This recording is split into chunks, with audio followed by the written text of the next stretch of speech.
Unmuted. So you're an expert. I think so. Are we live? What's going on, everybody? Welcome to the Fully Torqued show. Welcome. I'm Cody. I'm Colin. And welcome back. Well, this is the first time we can say welcome back. I guess so. Yeah, I guess episode 2 or so. So we're excited. We got Bonebag on the show today. What's up? Whatever. We're streaming, so this is new for us. And we've got another guest who is sadly off camera. We need to get you in here. But Cody Watts here. Yeah, what's up? Mr. Cody, hello. That's a great one. Good to have you. Good to have you both, really. Good Thank to be you. here. So the room that we're in, I wish we would have been recording earlier when we were just in the room in general. We're kind of in awe of this setup. It's ridiculous. Yeah, it's cool. I mean, I don't know what to say other than it's really cool. I mean, you can see the Nintendo or the Wii U display behind us. What's the rarest item you have in here, you think?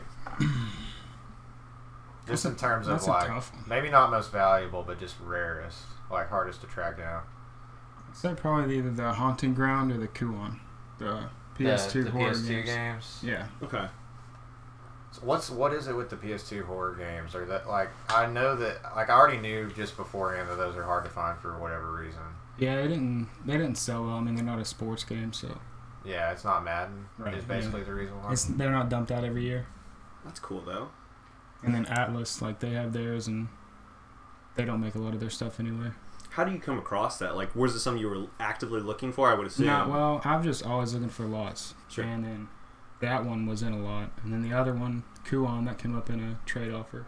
Okay. And I couldn't really turn that one down. Dude, yeah. I've got one of those big fat PS2s. I still have, like, most of my game collection. I mean, it's nothing. It's all of, like, 30 games. But, I mean, they're games that I still love to play all the time, so they're pretty cool. Right. Still works? Yeah, surprisingly enough. Yeah, that's impressive. Yeah. Usually the fat ones, they're the boys to go. So what are the names that you look out for when you're collecting in lots? Like you said, they don't make any anymore. Like, what are the big names that you know for sure it's going to be a rare game just by who made it? Yeah, Atlas. Anything. I can't even remember the developer. They made like trying to think of the name. Is it Lufia? Maybe not. Are we Atlas talking is horror games or just anything? just what's going to be collectible. Like Oh, what to okay. look out for. But yeah, Atlas is a big one, and I feel like some of their games today, like Catherine and stuff like that, that's going to be wanted in a few years. Catherine was really cool. That was digital, right? So it was on the It was on- 360? Yeah, it was on. It was physical too. Okay. Came with the cool like pizza box special edition with a set of boxers. That is cool. I don't think I saw that one. That is super neat. I remember, because I played that game briefly, and I saw other people play it on, like, streams and stuff like that. But it was a cool, like, a fancy little puzzle game. So Yeah, it's different. Mhm. I mean, you've got your girlfriend trying to kill you while you sleep as Hey, you scale towers. Yeah. is what it is, right? Kind of a fun little game. Yeah, in air quotes. But yeah, it's cool. I remember, like I said, I thought it was neat. So, awesome. Yeah, I mean, just the setup in here in general is awesome. What got you into streaming? I mean, you've obviously been collecting well before you were streaming and just gaming in general. But what made you want to make the Twitch jump? Streaming. I like to play video games anyway. I do it as a hobby, so I wanted an outlet too. Mhm. If I can help one person have a better day while I'm having fun too, then that's what it's all about. For sure. Yeah. I'm gonna step off camera so I can have a drink. Okay. And you've been streaming for just about a year now, that's right? Yeah, something like that. I think a year today. It's really cool. Today, most of you. Oh yeah, it is a year today. We were talking about that earlier. I got cool. the Congratulations. PC a year Oh, ago. year so- today? Yeah, Dude, that's it is. rad. The timeline reminder, the like memories thing popped up for when you built your streaming PC. Yeah, I see that. Yeah, Facebook's always got your back with stuff like that. Yeah. Otherwise, you would have had no idea, probably. Wouldn't it? No idea. So, you do a lot of Fortnite streaming. Let's get right into it. Sure, We're yeah. gonna talk about this fucking Fortnite patch. 5.2. So the patch notes are pretty crazy. Yeah, and Brandon, I'm sure you've got thoughts at least about like different game modes and stuff. I guess the biggest one, right, is the double barrel, right? Yeah. So The double barrel it's definitely gonna get nerfed.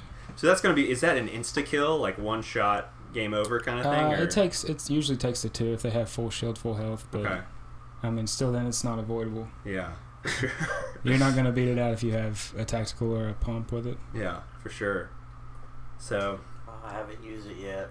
Yeah, it dropped today, and I used it in Playground, but it's definitely gonna nerf. So it already feels OP. Like, Yeah. Even It's just like the P90. The P90, they did it a slow motion test and watched all the hit markers on it, and it was actually the same firing rate, but more powerful than Thanos' beam. Whenever he was a playable character. that was supposed to be like a meme almost. Yeah. Like that was something they were just gonna take out immediately after it started. Yeah, but then they just gave it back to us with bullets Hey, in the P94. the people wanted it. They asked for it. Yeah. What's changing about the storm mechanics? Because I think that's more interesting than than just because the weapons are basically just skins of different things. I mean, all the shotguns are basically the reskinned versions of the other shotguns. And it's gonna get nerfed anyways. Yeah. If it's already that OP day one, Right. Yeah. it's not that long before it's nerfed anyways. Probably like next couple days, I can Yeah, imagine. that's Because how- it can't they be do fun it to quick. play against, right? No. So. No. That's how the P90 took just 2 or 3 days for the first patch to hit. I mean, it almost has to be a little intentional. Like, there's no way Epic doesn't know what they're putting in the game. Like it's funny that people are like, it'll be nerfed. Like, there's no way they're like a company like that isn't testing the weapons before they put it in. Yeah. I've honestly said, did they even playtest this? Yeah. It Like makes with you the wonder. P90, did they even playtest this before it went to live? I'm thinking when they put something in like we're talking about it right now. So I'm sure they put it in there. You know, people start talking about it. Hey, this shotgun's crazy. Jump in, check this out. I think they just want to see how well. just to it's nerf, received. just to Yeah. nerf it. Yeah. But I don't know. I wonder what the mentality there is, because you'll see, like, for another example, like Overwatch, every time they have like a new character come out, like every single time the character is just unbelievably powerful, like to a point where it's like playing against them just sucks. Yeah, it's almost like developers get out of touch with the play style of like most players, no matter how big they are. Yeah. Yeah. It happens for sure. inevitably. Like, Yeah. I mean, look at Halo. Well, and two, it makes me wonder, like, is the thought that they want to change how the game plays? Like, is the thought they want to change, not the meta, but you know what I mean? Like, change how the game, like, is moved? But it doesn't seem like a good move to make a gun that just is not fun. I think it's rare that game developers care about the meta. Okay. It seems like they just want to make stuff that's sells. I mean, it honestly boils down to, you know, if people are going to talk about it and jump in the game and spend money in microtransactions, they'll put it in there. Buy new skins for this double barrel. Like, Yeah. there's a lot of developers rarely seem to care about even like competitive gaming or esports, because it's a small percentage of their audience. Even though like Call of Duty is the biggest game ever, but the amount of people that play Call of Duty in tournaments competitively compared to everyone else who plays Call of Duty is like, it's got to be fractions small of a numbers. percent. Yeah. I mean, so for the developer to concentrate more on those people just doesn't make sense. And I'm not saying like Treyarch and Infinity Ward don't, you know, foster competition, because they do like the Call of Duty Globals or whatever it's called, the Call of Duty World Championships, but they're not releasing a game for MLG. There's also the counter argument too, where I mean, I agree with you 100% on that front. Like, make it for as many people like that play the game, but there's people like the big guys are usually the content creators too. Like, they're the guys who make videos, they're the guys people watch. So if they're complaining about games, like it trickles down. You know what I mean? So like, if they think something's real bad, then like they're like the front runners for like the big voices, right? Yeah, I mean, I'm not saying that Riot doesn't give a shit if they put something shitty in the game. Sure. Like, they obviously care, Yeah. but they don't. they're not going to care in like the detail that Sure. that we care. Oh, of course, and that's why they just react once we have And, thoughts. unless you're Bluehost, then you just don't care at all. We paid our money. Yeah, That's definitely you bought it. That's what you get. That's You know, definitely the that's their exception to the mentality, rule. and that's We've stupid. got your money already. It's so optimized. It's like so well optimized on PC, and they've just let their console version just stay the way it is. Yeah, Dude, and that's you've got bullshit. like your Battlefront 2s that are basically just giant middle fingers. Yeah. So there's definitely Oh, God. there's definitely exceptions. I think that's what you say is fair though. Like you're catering to the not the lowest common denominator, but the vast majority. Like you're catering to your average player. Yeah. So I totally get it. Yeah. I mean, like, for you, Brandon, like, as someone that plays a lot, and, I mean, you generally play to win. Like, I would say you're in the upper level of Fortnite players. Do you like it when they drop in, like, crazy OP guns, or are you waiting on it to get nerfed just for balance? I mean, I'll play with it while I've got it. I definitely hate going up against it, but I love it when I get it. Right. Yeah. On the front side, it's great. I mean, And don't then- mind it when it's working out. Oh, this is good. I prefer it. When the P90 was fresh and I found it legendary and it was doing that kind of damage, I was like, okay, this is a win. Yeah. And Yeah. sure enough, it just melted through everybody. Yeah, Yeah, that P90 was absolutely ridiculous. the legendary was Yeah. unreal. Yeah. As with anything, I guess there's good and bad with that. I am curious though, Cody. You kind of mentioned it, but the Steady Storm. Yeah, right? let's Have you talk seen? about that. Have you seen No. much about that, guys? Or I've seen it, I haven't played it. I'm wondering how that's going to change the dynamic. The thought is, at least according to the patch notes, is that there's no safe zones, and it says, in quote, "The storm waits for no player. Stay aware of the map and keep moving to the center to stay in the steady storm." So, the whole thought is like you can't do as much like camping anymore, right? Or not Right. camping, but you can't be as passive about how you play. Yeah. So- you're always on the run. So I wonder, is that going to have like its own like following? Like, So are that people- was a setting in a separate mode before, right? And now it's just a global setting. No, well, that game mode, it's just kind of you dropped into where it was already at. Remember, it was Okay, already right. so It was a far snow- from the That's right, map, that's and right, then it yeah. continued on. Okay. Yeah. Whereas this sounds like it's just steadily going the whole Instead time. of going like every 2 or 3 minutes, it'll just doesn't Yeah. stop. I wonder how slow that'll be too. Like if it like changes pace throughout the game, or if Right. it's just the same thing. Yeah, and I feel like Fortnite already had a pretty good pace. Mhm. So, and I played earlier, and I didn't really. Strangely, I didn't even notice that change. Mhm. But now that I realize, I'll definitely notice it. Yeah. There's a whole bunch of people that they hate the new mode, and then I've seen that they love the new mode. Like Mhm. you said, there'd be a following, but so far it's kind of 50-50 up in You the think so? air. Yeah. So it makes me wonder if it will. I don't know. I mean, it'll stay obviously, but I'm curious how like favored it will be in the long term. Like it changes the feel, maybe not super dramatically, but I mean there is a difference, right? Like Right. there has to be for sure. So have you haven't tried it yet? No, You say not or okay? I'm sure it's going to be like, if it gets enough good feedback, it'll be like the 50v50. Sure, yeah. Where it's Mhm. in all the So time. it's a separate mode right now. Yeah. It's just completely different. Limited time game mode. Okay. Just like the jetpack and Yeah. explosives. Well, we kind of. I will be interested. Like I said, I'll be definitely interested to see how that kind of builds. So I guess we'll find out. Yeah, I'm looking forward to playing everything new. Trying out the shotgun and regular solos instead of playground, but Sure. Well, and then there's a whole bunch of leaks. yeah. I don't know if this was in it big before, but the horde challenges. I'm not super familiar with those, but That's in that's in the Save the World. Save the World. Is it in Just Save the base World? game. Okay. Yeah. didn't That's what I was figure also. that. oh, wondering. okay. Then never mind. I was also So, wondering I about hadn't seen that the rail sniper. one. Okay. If that would be PVE or if PvP. Rail sniper to me That was sounds like leaked. it sounds big like one, there's yeah. going to be a rail sniper is just no drop, Okay. no bullet drop. Yeah. That's what I think of. So, I think the playground mode is a good starting point for being able to have like larger style custom games, Mhm. because right now in competitive Fortnite, if you're trying to play in like a tournament setting or something like that, it's basically a custom server. So there's like, if you wanted to have like a huge LAN or something and do Fortnite, there's not really a way that you can do it easily anyways. Okay. I mean, same thing with PUBG. So with the playground mode, you can at least have a small custom game. So it's at least a good starting point.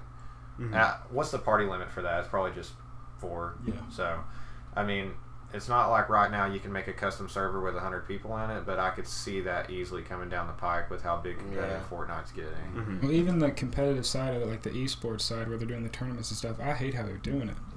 How you have to squad up together. So it'd be, 2 teams of 2, but they're together on a squad. Right. And you can steal kills and mess with the other player. And yeah, it doesn't make sense. I don't know why you don't just queue up duo. Exactly. Same time. Yeah, it doesn't make a whole lot of sense, does it? And even doing that is not ideal. You want to get to the point where you can just have a custom server. Yeah, just brackets. Like anything else, just LAN style. It's something that's, I guess, just not in enough demand. Like I was saying earlier, the developers just don't have the demand for it enough. Like, in my mind, any shooter game that comes out should have just local area, as many players as were hooked into the LAN it should support. It's already a sandbox as it is, so why not give the players an option to, what if it was just all snipe drops, you know what I mean? Right. Or only yeah. certain... Just Halo 2 Halo style battles. custom games. Yeah. Should be a feature of pretty much everything. I don't think battle royales are necessarily esports ready anyway. I don't know if you guys have ever watched the end of a PUBG game, but it's just snakes crawling around in grass until they get so close to each other that they have to find one another and fire on each other. Yeah. Yeah, and that's what, with esports, the settings are always very specific. Like, you can't do this, you can't do that, this is turned off. And certain things are not something that you can manipulate with settings. Like, you can't turn off, like, going prone. Like, it would just break the game. Yeah. So it's like, how do you prevent the snake in the grass that's just the fallout at the end of the game? That's just the whole, once the circle gets so small, everybody's just scared to... That's just PUBG strategy. Yeah. Like, if you play a PUBG game, even if it's not like a, competitive mode, that's just what happens at the end of the game. People just start crawling around with their dicks in the grass. Yeah. Long dicking. Just start long dicking. Just long dicking everywhere. But yeah, I mean, I could see it getting to that point if it just goes back to developer support. If the developer cares about esports, then it'll happen. Yeah. But Fortnite's fun either way. Actually, I don't know how much longer I'm going to be streaming Fortnite. I was talking about this last night. It's so congested. It's the most popular game on Twitch. Yeah. Unless somebody knows me and, knows I'm streaming at that time, they're never going to find me. Yeah. Little guy's always at the bottom of the list, and then you're fighting against hundreds of thousands of other views. Yeah, and not only are you fighting against lots of other people streaming it, but the top streamers who stream it are like way beyond any other big streamer. I mean, there'll be, if say for instance Ninja's on, he's holding 50% or more of all the viewers, right. And there's other pros on playing.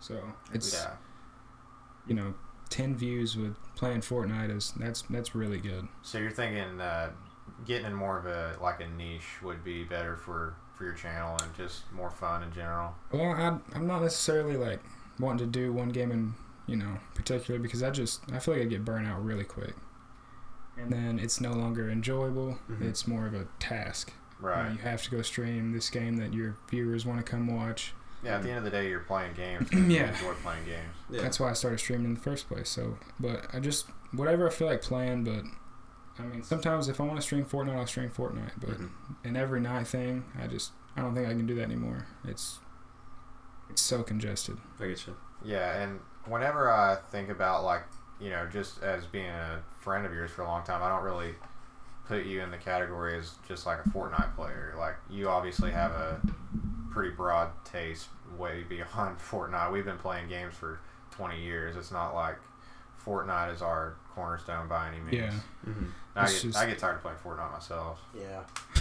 It's I'm feeling it. I'm so ready for something new. There's such a huge lineup coming out this fall. There's just a void right now, Yeah. and I mean it's you're right. I mean, we got Red Dead coming down the pipe, Battlefield 5, Smash. Smash Bros. which Oh, no. Nintendo Direct is tomorrow. We're probably going to talk about that. Yeah, and I've yeah. heard like everything coming out with battle royales because that's what's popular. Even Smash. No, I'm kidding. No, that would make for a cool one. But like Red Dead, I've heard rumors of a battle royale, and then I don't Battlefield see or- Rockstar. I Man. don't. Just knowing Rockstar, I don't think they're going to get into the battle royale hype. I just don't see that. I remember when the Sounds Halo good. trailer released, and like at E3, and people were just immediately like, "This is gonna be a battle royale, isn't it?" Yeah. I was like, "Jesus!" It's like it's everywhere. You can't get away from it. So Rockstar tends to perfectly do the opposite of everyone else. Yeah. I mean, they do what no one else is doing in the best way possible. Yeah. I mean, I don't know how else to say That's that. why they stay around for so long. I mean, there's nothing like Each game. there's nothing is like something. Red Dead and Grand Theft Auto. It's just, I mean, they're almost like a genre in a weird way. Like Yeah, Rockstar game. Rockstar games are almost like a genre because it's all just you're basically getting a ridiculous. It's an interactive movie, and the multiplayer is just like, I mean, Grand Theft Auto 5 is still probably one of the top streamed games right now, especially the RPs I can't and the believe mods and that. stuff. Like, it's been out that long. On how Steam, many yeah. systems? Steam I mean, charts, it's like I still remember- top 10, right? We were playing Grand Theft Auto 5 originally on the 360, right? Yeah. So, I mean, that was years ago. And we were in those modded servers and stuff where right when it first came out, you had like the DNS mods, and then pretty much everybody got banned and had to start over. Yeah, and you could exploit the. Remember, you could exploit the cars, and you could just keep selling them Yeah, over and we over had again some- and just get all the money. We had some times on Grand Theft Auto 5. We used to do the maze bank where you would take a helicopter or it was the cargo bob, and you could hook a car up to it, and we would take cars up on top of maze bank and warp Oh, and the like sumo. sumo. Oh, I remember doing that. the sumo. And Cody was like laughing so hard, I thought he was just gonna pass out. Yeah. One wheel saved it. Oh, we all got the boat. Remember, in the boat, and then you picked us up in the boat and took us to the top of that. Yeah. You get the speedboats. Speaking Yeah, of and I mean- Rockstar, I want a Manhunt remake. Yeah, that would be Wow. interesting, wouldn't it? Yeah, or a new one. What was the Warriors? That's another one, an old one that's. They made a Highly lot praised. of like sometimes that. Rockstar's just like, fuck you, we're gonna make a game about ping pong. Yeah, right. I was gonna bring up Rockstar Table Tennis. Yeah. We know you guys like Grand Theft Auto and everything, but we're thinking ping pong. We've heard you. We understand what the people want. We want to do ping pong. We'll see you on the flip side. That was a launch title for the 360. But it looked damn good. It was It was fun. a launch title for the Yeah. 360, and I had it day one, and it was so fun. There was Yeah. Dead Rising, which looked kind of like a regular Xbox game, Dude, and that then game there was was my shit. I played so much of Rockstar that game. Ping Pong, which looked Rockstar amazing. ping pong. I mean, it's just called table tennis. We're laughing at it because but it was called table tennis. Yeah, Rockstar has had a lot of oddities. Now, I mean, you don't really think about them like when you just think about Rockstar, but they kind of do their own thing for sure. I mean, when's the next time like a Midnight's coming out? You know, their racing game. Midnight Club, dude, I can't Midnight wait. Club. I love Midnight Oh, Club. Midnight Club 3 was I played spectacular. an ungodly amount of that game Yeah. on the PS2. Which one So- was it? The Los Angeles. Was They that have Street great Fighter? Yeah. soundtracks. Yeah, it was the dub Midnight Club Los Angeles, I think, is a separate remember game. Dub But then Edition. there was Dub the dub Edition. edition was just the one with all the DLC cards on one disc. Yeah, Yeah. Los Angeles. I think it was Los Angeles. So I was really into that game, Mhm. and I had the #1 downloaded paint job for. I had a full blown Pornhub vinyl wrapped in the car, and it got #1 ranked in the world for like a week or something. The most downloaded skin. That's so sick. I mean, who doesn't want the Pornhub logo on the side of their McLaren? You're like drifting away from the police. Oh man, that's funny. Yeah, it's good stuff. Great Yeah, games. Midnight Club always had awesome soundtracks too. Mm-hmm.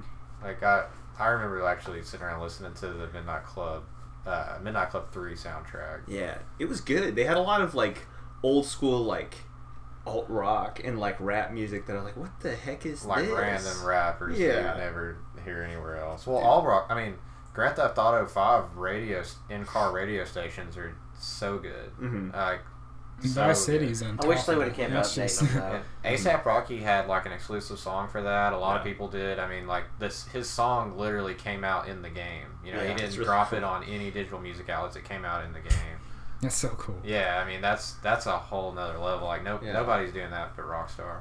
It's like because Rockstar gave Flying Lotus an entire radio station in I think it was Grand Theft Auto 5, Yeah. right? Flylo. Yeah. So like the whole thought is like he's like a totally curated list. Like that's cool. Like it's Yeah. cool how much freedom they give people to work on stuff. I think Yeah, it's there super was like neat. a couple albums worth of fully original music in that game. Yeah. I mean, it's just insane how much like love and attention goes in really all the Rockstar games. I mean, you can't really The fault amount them. of detail is mind-numbing. Mhm. I mean, Super cool. Especially now with the new titles coming out. Can you imagine on the new systems that they're designing them for? Because I mean, they Red went to the Dead. next gen with Grand Theft Auto 5. Why Mhm. wouldn't they do that with Red Dead 2? Yeah. Yeah. You know, oh yeah, I think it will. I mean, Red Dead's gonna just get me torqued. yeah, I can't that's even. it. Only to The it. free roam. That's why I don't think there will be a battle royale because their big modes are their free roam. Right. You know what I mean? And just the free play, just the sandbox, and Yeah. Mhm. I mean, that. the multiplayer in Red Dead 1 was fun. I mean, a lot of it gets That was the overlooked a best little part. bit. It was awesome. Yeah, Yeah. like I remember we used to squad up on that all the time. It was they had like it was sort of like a castle siege mode where Yeah, there for was the like a hideouts. fort. Yeah, Mhm. hideouts. Yeah, and it was great. So I know like every time we speculate on a big Rockstar game, there's just something that we weren't anticipating at all. That's like the best part of the game. Mhm. Yeah. So. Like, how long did people search for the when GTA 5 first came out and they were piecing together the clues of like the UFO? Remember that scavenger hunt for Yeah. like a month or two? Yeah.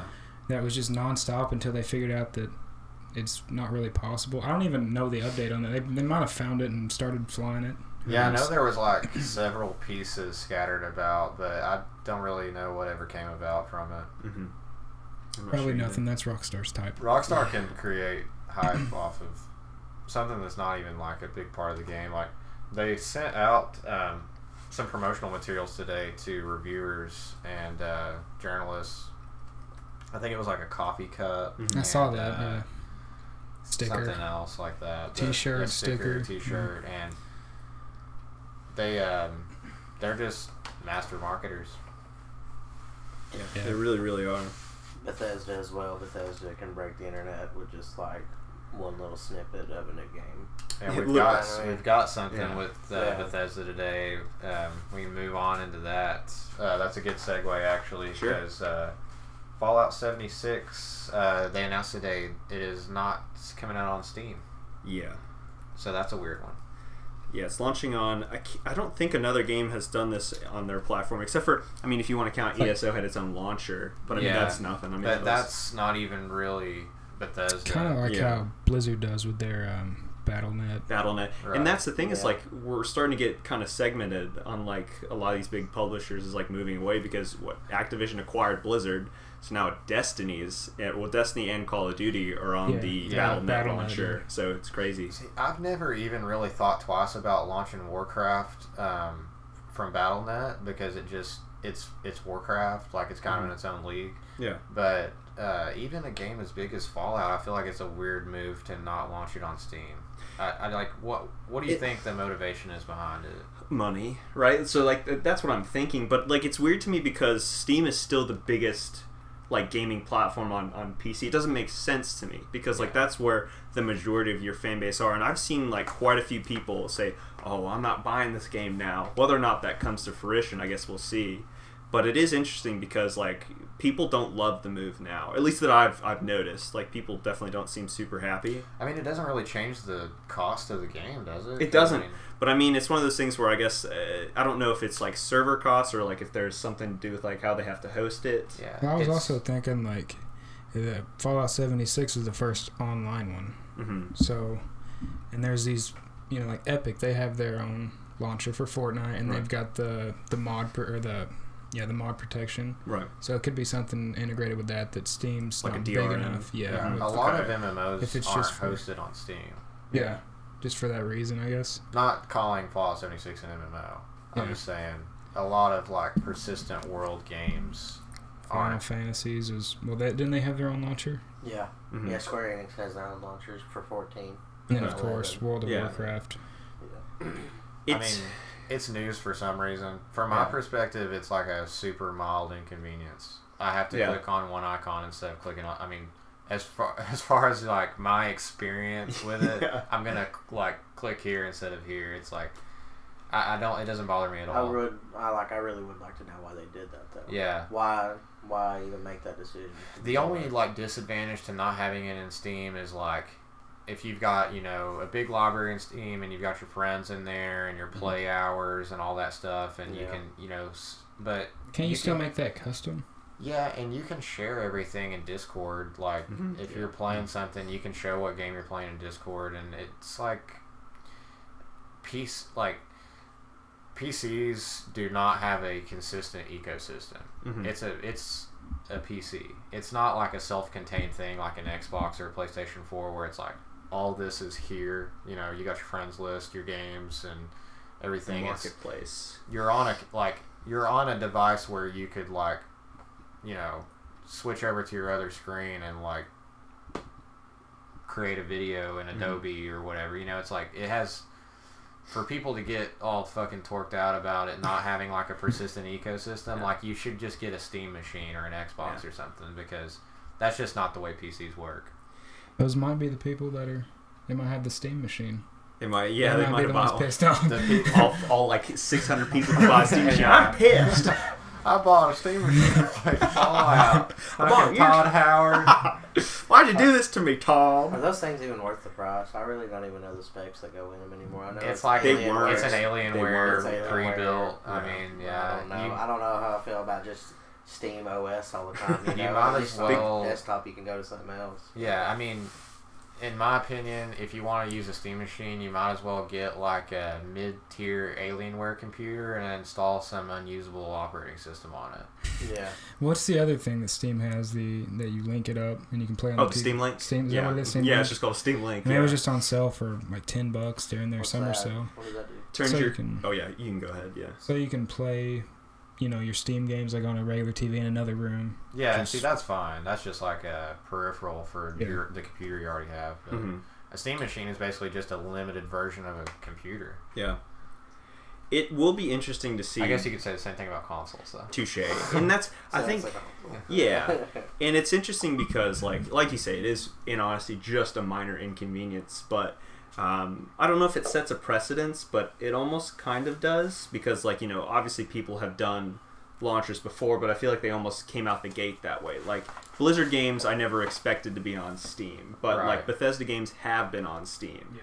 So it's just one of those things where... Fallout 4 is on Steam. Yeah, exactly. And, like New Vegas, like I play all the time, just load it up through Steam easy. But it's one of those things where... I don't even like Steam that much.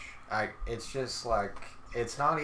It's what's there. It's not a good system. It's just what we have. Yeah.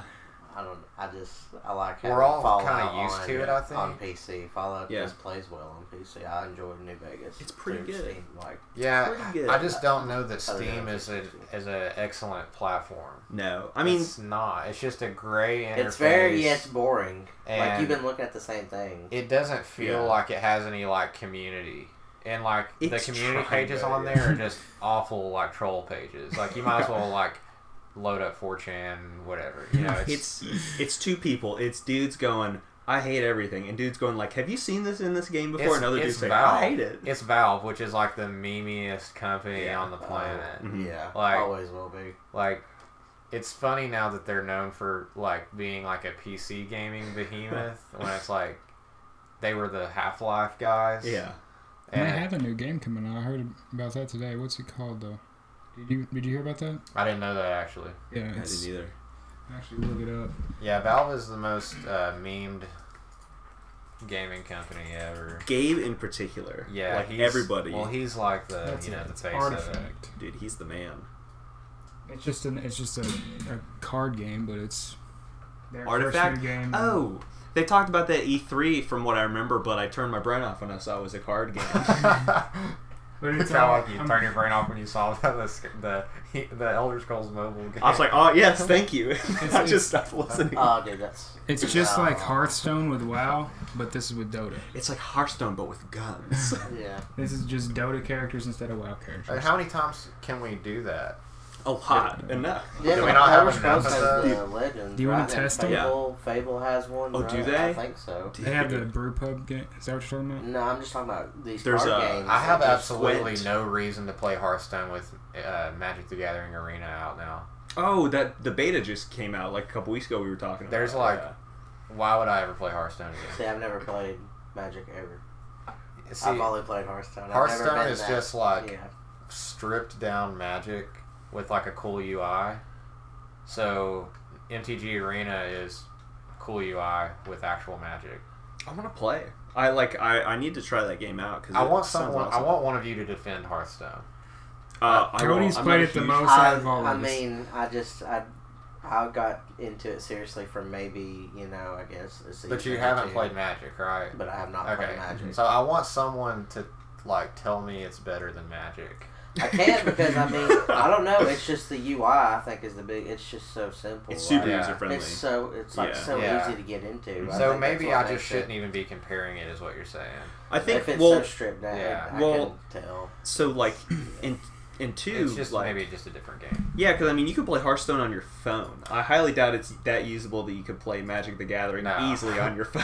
No, You you know, they can't. just pull out and have a game of Hearthstone. Yeah. While you're sitting there. Like 12 Yeah. minutes and call it a day. You're like, Yeah. let's. I'm on my flight. And now. like I'll I see have you fun later. playing Hearthstone. It's not like I don't like it, but it's like if I'm sitting in front of a desktop computer, I'm never gonna pull up Hearthstone. It's just I get you there. I can play Magic. How yeah. would I do this when Magic is right Yeah. in front of me? Yeah. But do you also like the feel? You want to feel the cards. And I mean, like. well, when I it like to comes play just paper having- Magic, but I'm talking about like Magic the Gathering Arena, like the. Oh, you're online. talking about Yeah. the online. He Yeah. still likes to go Online and get period. sweaty. Yeah, I like to wear the old Yu-Gi-Oh What'd you say? armbands. Yeah, The one with like the card deck. Oh, and no, all. my I, God, I wear dude. that. Dude. I wear that while I'm playing online. Trap card down. No, there was You fool. a video today of Yu-Gi-Oh! The Yu-Gi-Oh! Duelist game. Yeah. And they had a big tournament, and they did everything with AR, with the augmented reality way. tables. No, So the duelists are. I can. I'm just gonna laugh at it because fuck it, it's funny.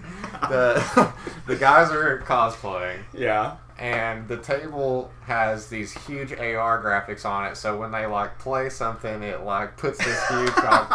Can we pull it up? That's so sick. I need to see Like, this. layer it for Are the they like streamer. screaming and stuff too? Like when they summon it, they So summon I the saw a monster. GIF of it, but I would be. I'm What's sure the there's a best video. thing to tap in? Yu-Gi-Oh! Gaming AR. Yeah, just look up Yu-Gi-Oh! like. Artifact. That sounds good. Hold on, I'll no, find that's it. not it. Oh, that's close though. I want the card. AR Alpha demo for HoloLens. Okay,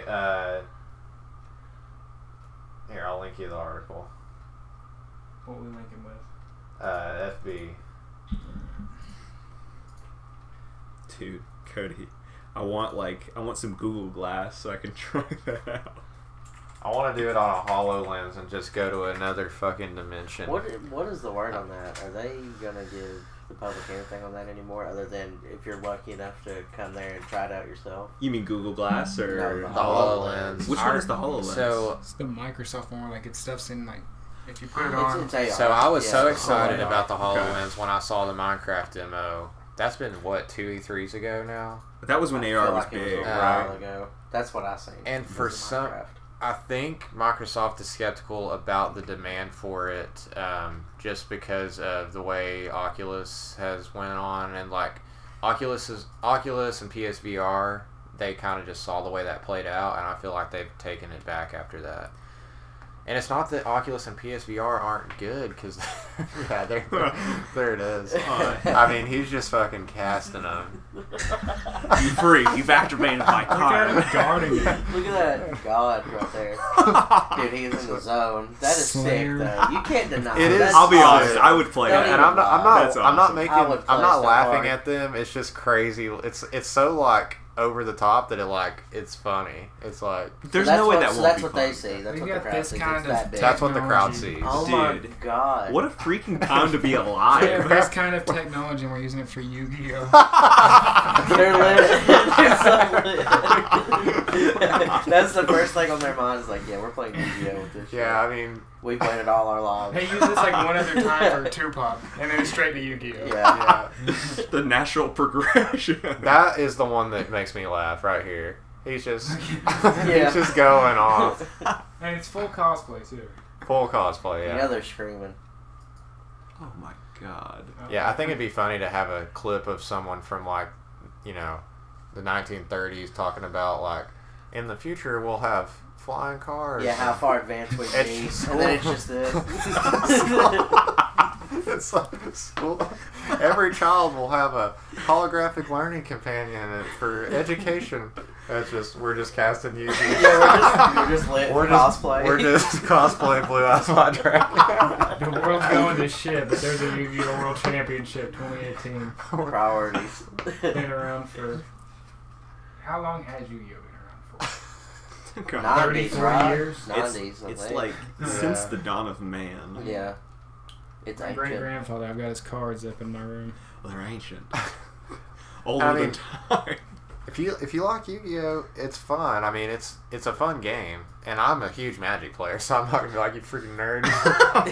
play Yu-Gi-Oh. Like I'm Yeah. like a big Magic player. It's just that spectacle I found comical. I'd love That- to be a part of it. Part of me is like, it's very funny, like just the way it's presented, but the idea of it is super freaking cool. Like that sounds so fun, like games that can do that. I've always Yeah. thought AR was the easiest way to move forward. The like, HoloLens Mhm. was like a whole new level because it was pass through AR. It was Yeah. like it wasn't like an Oculus where you're in there and Yeah. that's all you see. Yeah, When you're wearing a HoloLens, you see the room around Yeah. you, yeah, and you It's- just everything's project interactive. things onto Yeah. it. And you know the way they demoed it, it was like you're in your kitchen, whatever. Say you don't have a TV in the kitchen, or you're just doing something. You can basically augment a TV onto the wall and watch Netflix. Yeah. And like no one else is gonna see it, obviously, but you're seeing it through your HoloLens, and you can just stick in it, and it's persistent. hmm So if I want it there, and I look away from it, it stays over there. That's It super doesn't cool. move with my lens. That's super cool. That to me is so much more compelling right now than VR. Which is ridiculous. Yeah. And that exists. It's Yeah. not That should be the conceptual. next. That should be what they're driving towards instead of trying to sell Yeah. this VR. We're not there Yeah. yet. Like VR won't work until we have like some sort of locomotion, like a treadmill, like those omnidirectional treadmills. It doesn't work. Like Yeah. it doesn't feel real. Yeah. But that's the thing about the HoloLens is I feel like it circumvents a lot of that. Absolutely, I'm right Yeah. there with you. Because you're not inside a fucking goggles. It's your you know? room. You've got it right there. And it's Yeah. like, so E3 demos are always like, you got to take with like multiple grains of salt. Right. Like E3 demos are just like, you know, a lot of them are staged and they run perfectly and all this. Ubisoft. So Yes, yeah, sir. yeah, Yes, the sir. Division. The So Division. everyone Watch was Dogs. real skeptical when they saw them demo that, and Mm-hmm. they were like, "There's no way it actually works this way." Blah blah blah. So they started sending out the dev kits, and people started reviewing them, and pretty much every major game journalist was like, "Holy shit!" You know, It's like it. it actually, this is like real. Yeah. And then it's gone. And so there was only select Microsoft stores that got those kits. It wasn't a dev kit. It was like a kiosk, I guess. Yeah. And one of them was the one in Times Square in Manhattan. And I went there trying to demo it. They only did it on Tuesdays and Thursdays. So I was in New York City, and of all the stuff to be doing in New York City, we were like, we're going to go to the Microsoft store and demo the HoloLens. So I was with Shane, who you guys know, of course, and Zach Morris. And we went, like the time that was scheduled, I think it was a Thursday. You could only demo it between like 6 and 8 on a Thursday. We showed up to the Microsoft store, and I was like, hey, we want to demo the HoloLens. And the guy in the store was almost like, who sent you? Or, he was like, he was almost like, who are you? He's like, who have you been talking to? And he's like, we got some rogue. He's like, yeah, and we were One like, goddamn okay, second. like, maybe this isn't like as public as we thought it was. But he's like, all right, I'll see what I can do. So the guy walks off, and we're like, holy shit, we're gonna get the demo of HoloLens. Yeah. And he's gone for like a while. He comes back. And he says, hey, we're not doing our HoloLens demos today. The network in that room is down, and the HoloLens has to run on like a perfect wireless network for the demos to run, and we can't do it. So, never got to demo the HoloLens. That sucks. But yeah, I mean, the whole thing is just like, why? I mean, I think it's awesome. If it came out tomorrow, I would buy one. I wonder what that means. Perfect wireless network. Is that like is it like fiber? Or? It's perfect. I don't know. I don't know. And I ran through that a bunch of times. I was Are we like, not there yet? And he didn't blame it on the hardware at all. He said it was something with the network. Yeah. So I think what it is Microsoft doesn't want to demo anything that's in a developer condition without perfect conditions. Okay. So, like, I honestly think it was just the Wi-Fi at the Microsoft store was shitty.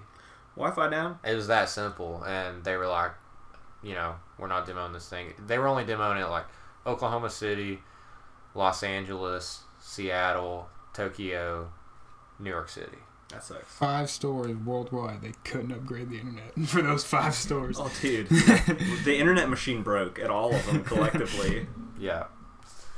Well, we were talking about Bethesda, but we kind of skipped past it a little bit. What did you guys see about the where the Fallout 76 beta will include the entire game? That's what I've been told. Like, I read that if you like have a save in the beta, it'll totally carries transfer. over, yeah. That's super cool. And So it's Yes, that is genius. Yeah. So when you're playing the beta, there's no walls. It's just a shorter length. It's not even. You just play the full game for a shorter amount of time. Yeah. Yeah, until it just. I guess the whole point is it's ready. They're just bug testing till the full See, release. Stress test. I suppose I so, hope yeah. more people take cues from that because why not? I mean, it'll make people want to buy the game because they put time in that will carry over to the full game. It's the double-edged sword too of like if your game's not ready, better not. But I mean, if you already know like your game's ready to go, why not just stress test it? Test the servers, like as long as the game itself is great. So, which I assume 76 is going to be. That's how a lot of betas used to do, like Call of Duty betas, stuff like that, where you would rank up, you'd get like level 40 before the beta's over, and then reset day 1. Yeah. Lose everything, have to start over. That's such a shame. It's so cool that they're like taking note and like letting you actually continue from that. Yeah. So you have to buy to get into the beta, right? So you have to purchase the game. It's a pre-order type deal, yeah. Okay. But just the pre-order for any edition gets you a beta key for whenever it comes out. Like there's no release date yet. Yeah, it's November. And no, then, for the beta. Oh, the beta's October. October? Okay. Okay. Yeah, it's Cool. the 1/3. Pretty sure that's what it said. I was reading it today.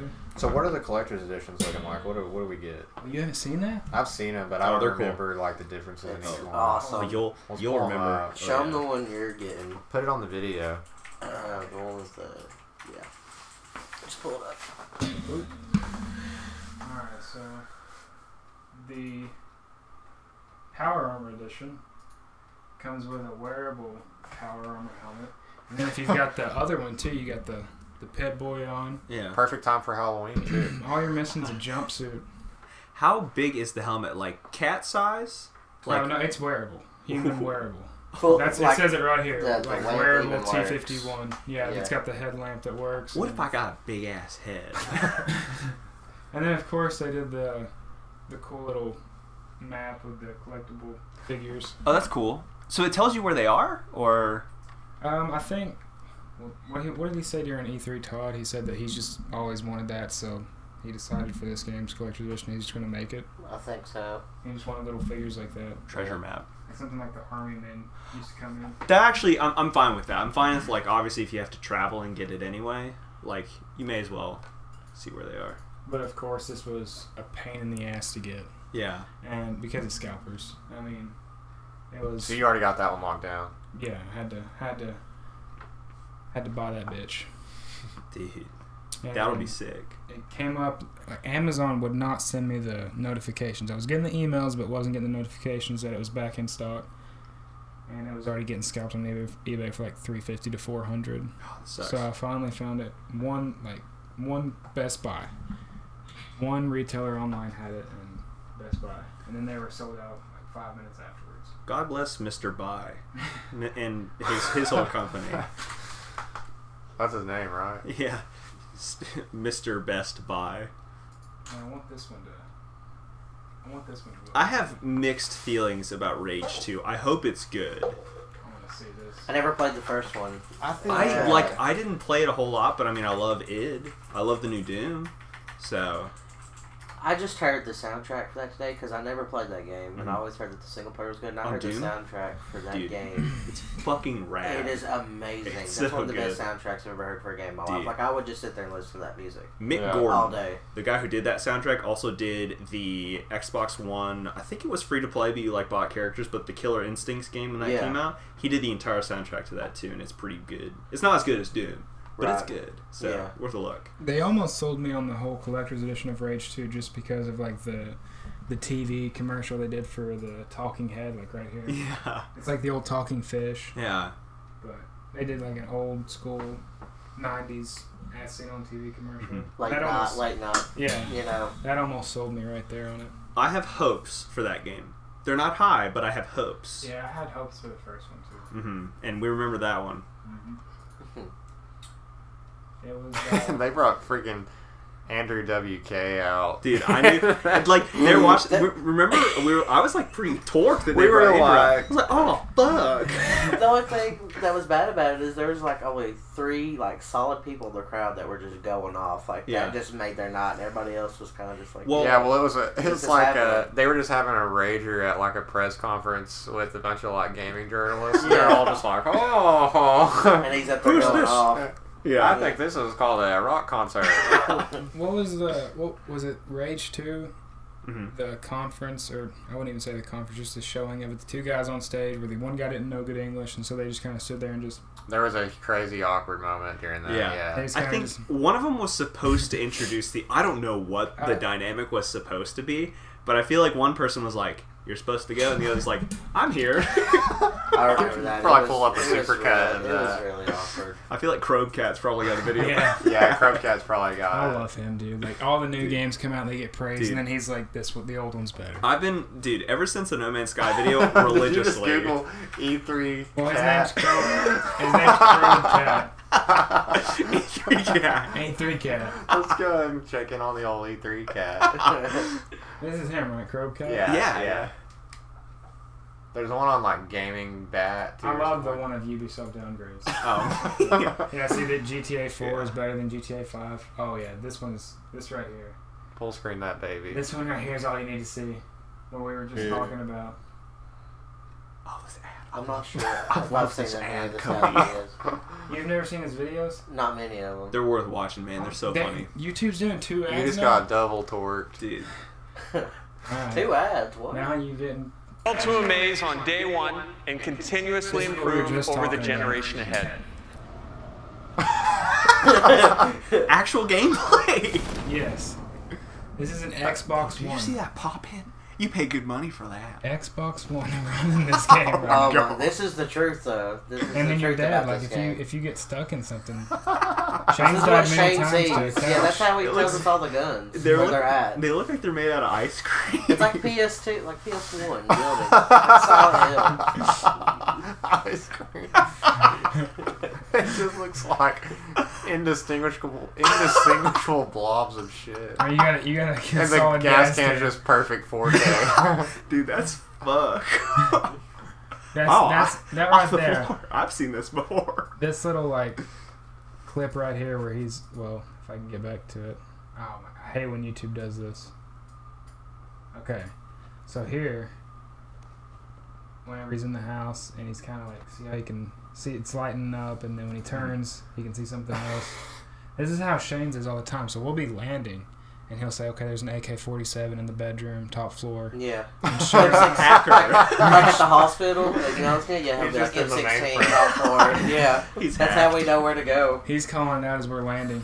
Because he plays it on the original one. The original. The X isn't as bad, and then the S is, you know. These it's- guys are just This getting a is okay. squad off. Oh yeah, this is the He punched real that dude in the intense- ass, and then he ran away. This is Look at the that. This is the future of gaming. this is the intense gameplay right here. I'm just asking, do you think it's possible that Battlegrounds would run on a Switch? I don't know. Like, technically, I honestly don't know. I mean, I've seen that Doom run on a Switch, so, you know, I have to believe it's possible, but it's not That's a zebra. Battlegrounds can run on a 64. I don't know. Honestly, If don't they know. kept the graphics, I'm not sure. If I'm it not could run sure. It's so funny that we went like back to this. Yeah. Like 4 or 5 years ago, Grand Theft Auto 5 comes out, and we're like, "This is like the pinnacle." Just imagine what will have in 2018.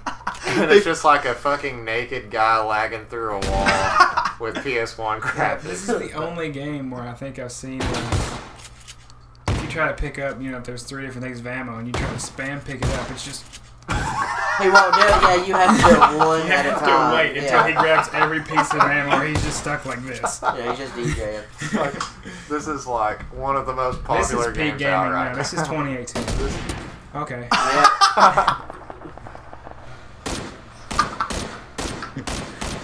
Do you feel like players like myself who have like 200 hours in the game on PC are going to have an advantage on Xbox? Yeah, it's going to be interesting because I think you have an that's advantage in, Destiny you know, with sort of Gary. knowing how the map works and everything like that. But I think A boat turning.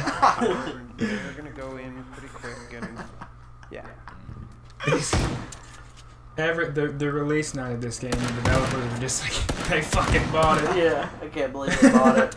Damn, they didn't look at shit. It's a yeah, good they thing we bought didn't it do a on beta. Well, this is why they can get away with it, because it's still early access. Well, this got QA'd by Microsoft, and they were like, "This is fun." You're selling fucking consoles bundled with, like, that's a console seller. Oh, it is. Yes. It's a bundle box. Yes, I remember this that. is a Like- console seller. An early So, access would you game agree? is bundled. An early access PS1 game. If we had something like this 10 years ago, it would be outrage.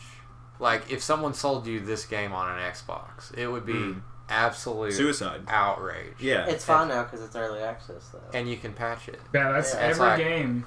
15 years ago, you bought a game on a disc, and that was it. That's what you got. That's what I If love. it was screwed, Yeah. maybe another So, another release. The at some developers point. didn't Yeah. have the opportunity to do stuff like this. Yeah.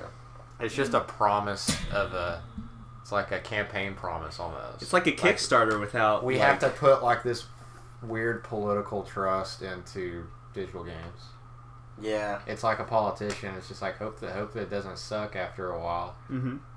You have to be fine when you buy a game anymore that like you're okay with how it sits, because the promise of a game, as we've seen, the Unless the developer has integrity.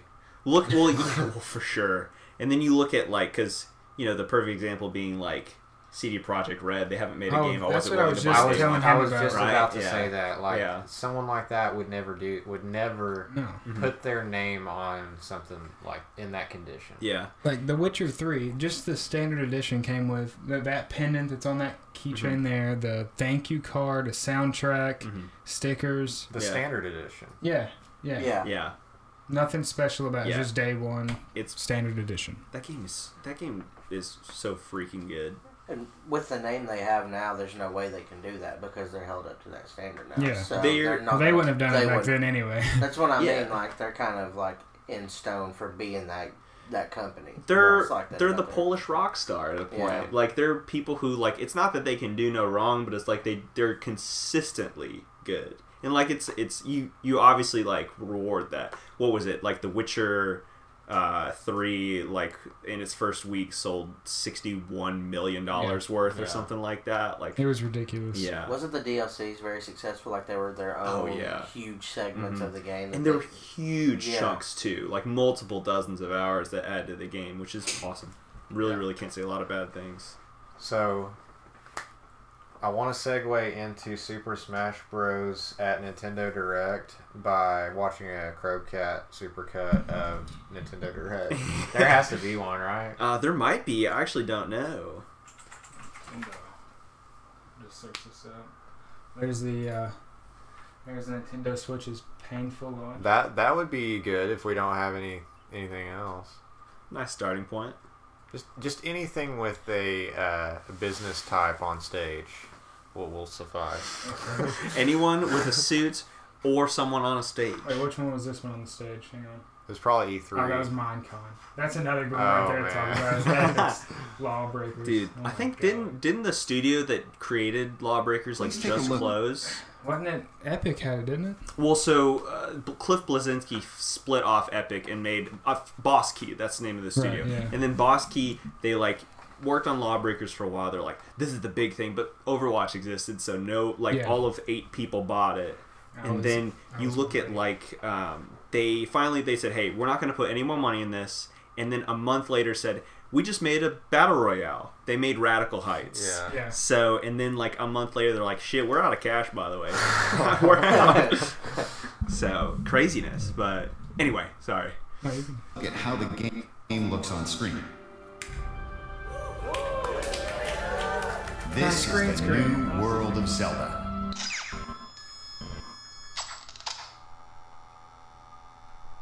Speaking of, I found out the other day my Switch actually has a pressure crack, and that's like, Oh god, that's a thing that's happening. that sucks. Is that in-game audio? Fucking loud. Dude, what's happening? His Switch is frying. This is utter demonic. What is that over there? What is that?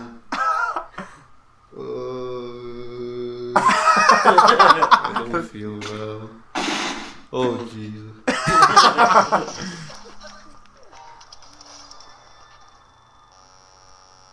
Wrecked. Yeah. Okay, get screwed.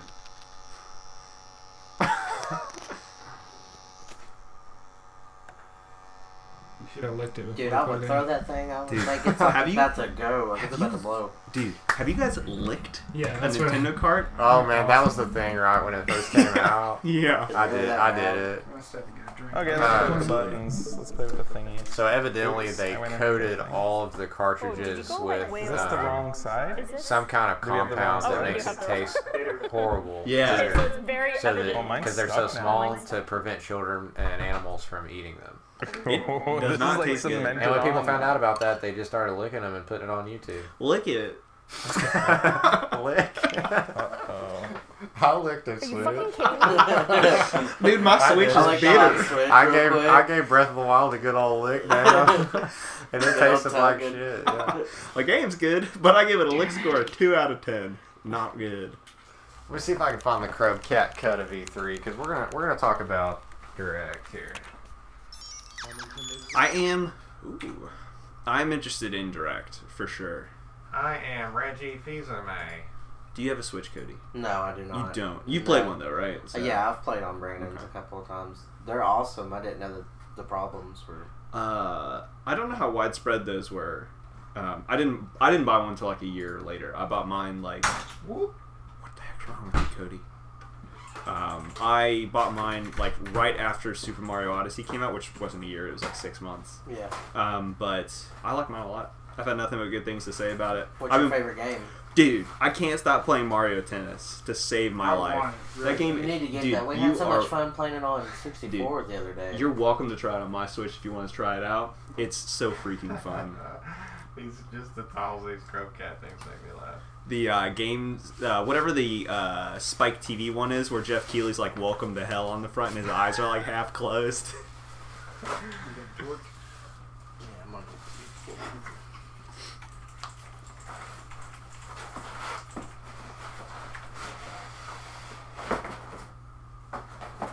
Is that Super Smash? But anyways, Nintendo Direct is tomorrow. Sounds like Super Smash is on the docket. I mean, it will be, yeah. It is. It may just be like Super Smash the show. The extravaganza. So, for those who don't know, Nintendo Direct.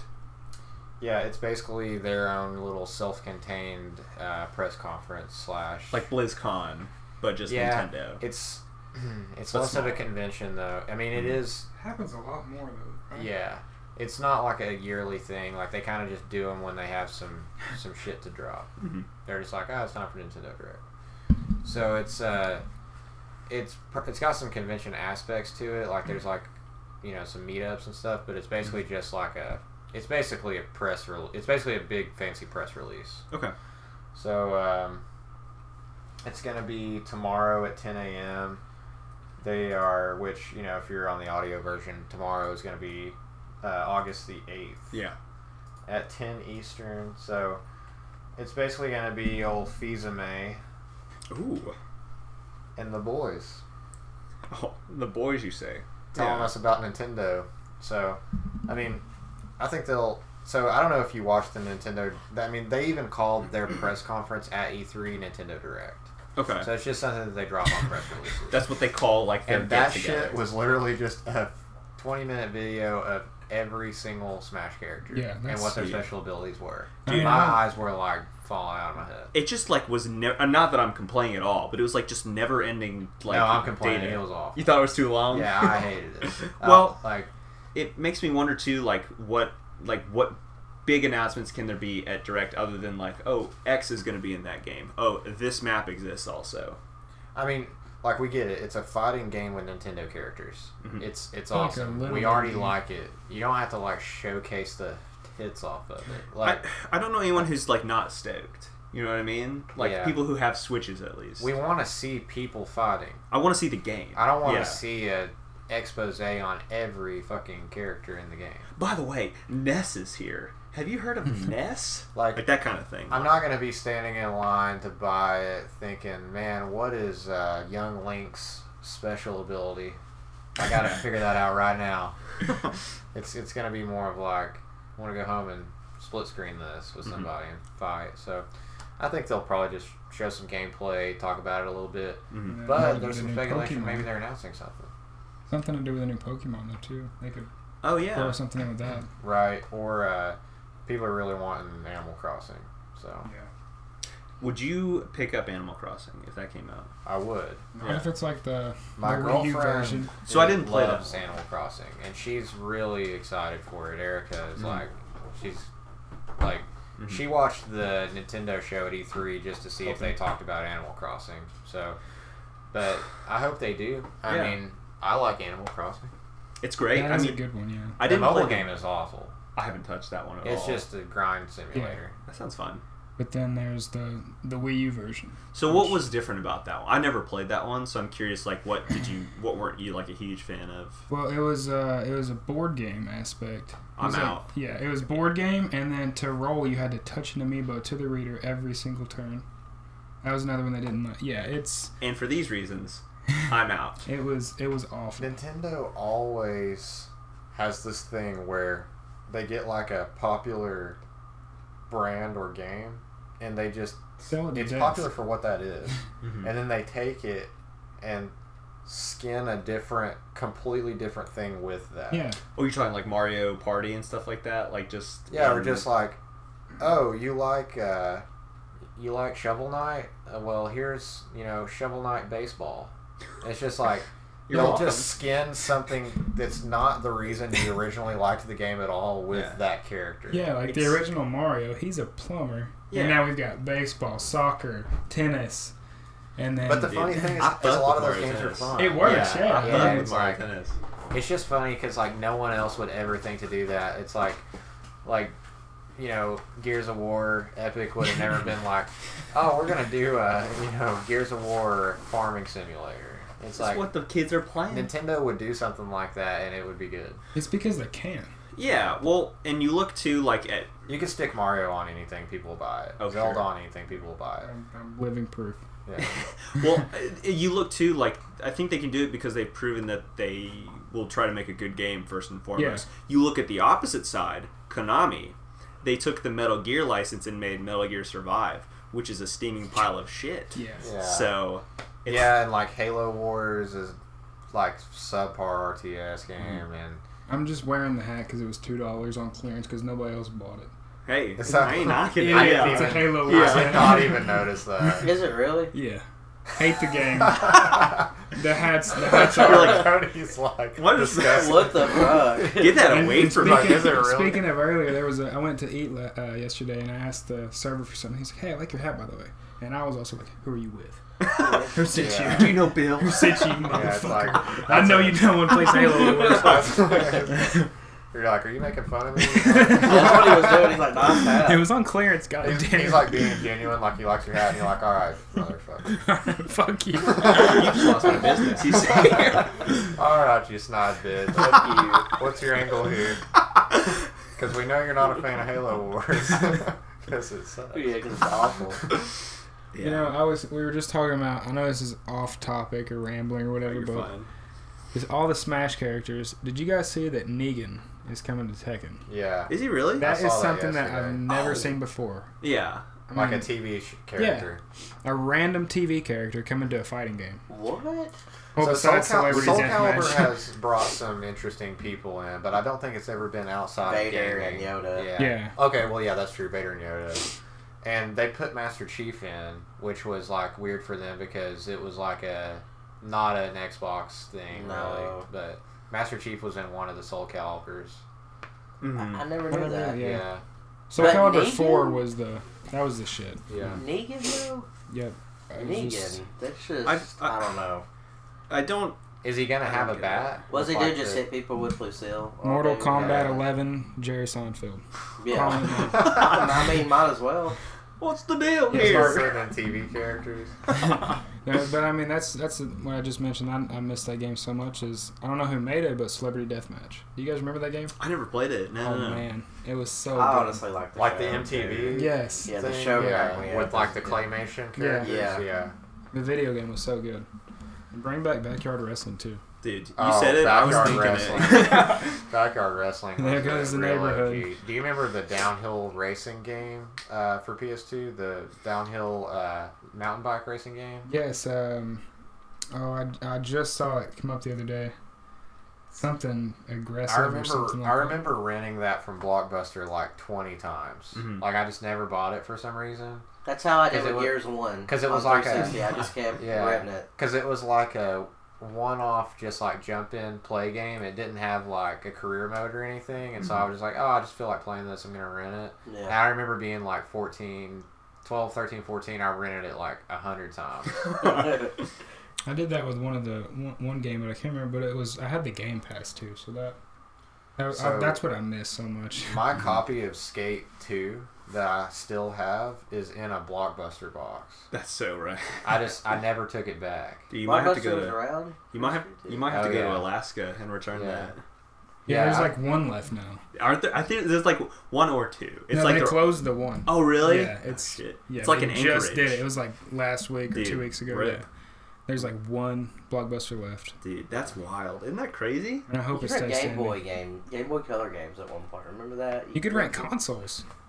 Yeah, they the had like the Pikachu, I carrying remember case and the Hey You or whatever it was, the 64 Pikachu. I remember going in there and playing on the 64 Snap kiosks. station. Yeah. Okay, you could print out the pictures. Yep. Yep. That was so cool. And then they did a God, thing was that so was cool. kind of like a Games Pass thing where it was like $40 a month or something, and you had like unlimited rentals, or you could have like 2 out at a time. It was like this is like pre-Netflix Yeah. even. It was like a But subscription it was like thing. a year or two before they closed. Yeah. Or the one that we had, yeah. And then they like for some reason didn't embrace streaming. Like Blockbuster had all the opportunity in the world to become a streaming service, and they actually did it. A lot of people were scared. A lot of people don't remember there was a Blockbuster thing that was like Netflix. Like you logged into your Blockbuster account and you could stream movies online. Oh really? And this is like early streaming, so it's like bad quality. Like you got to have really like top of the line internet, and it was pretty expensive. It's like $40 a month or something, Yeah. So which back then. If someone walks up to you in 2005, 2006 and says, hey, you want to watch all the movies you want for $40 a month? It's like, yeah. Absolutely. I spend more than that at Blockbuster. A lot of people are probably like, I'm good, I got Bear Share.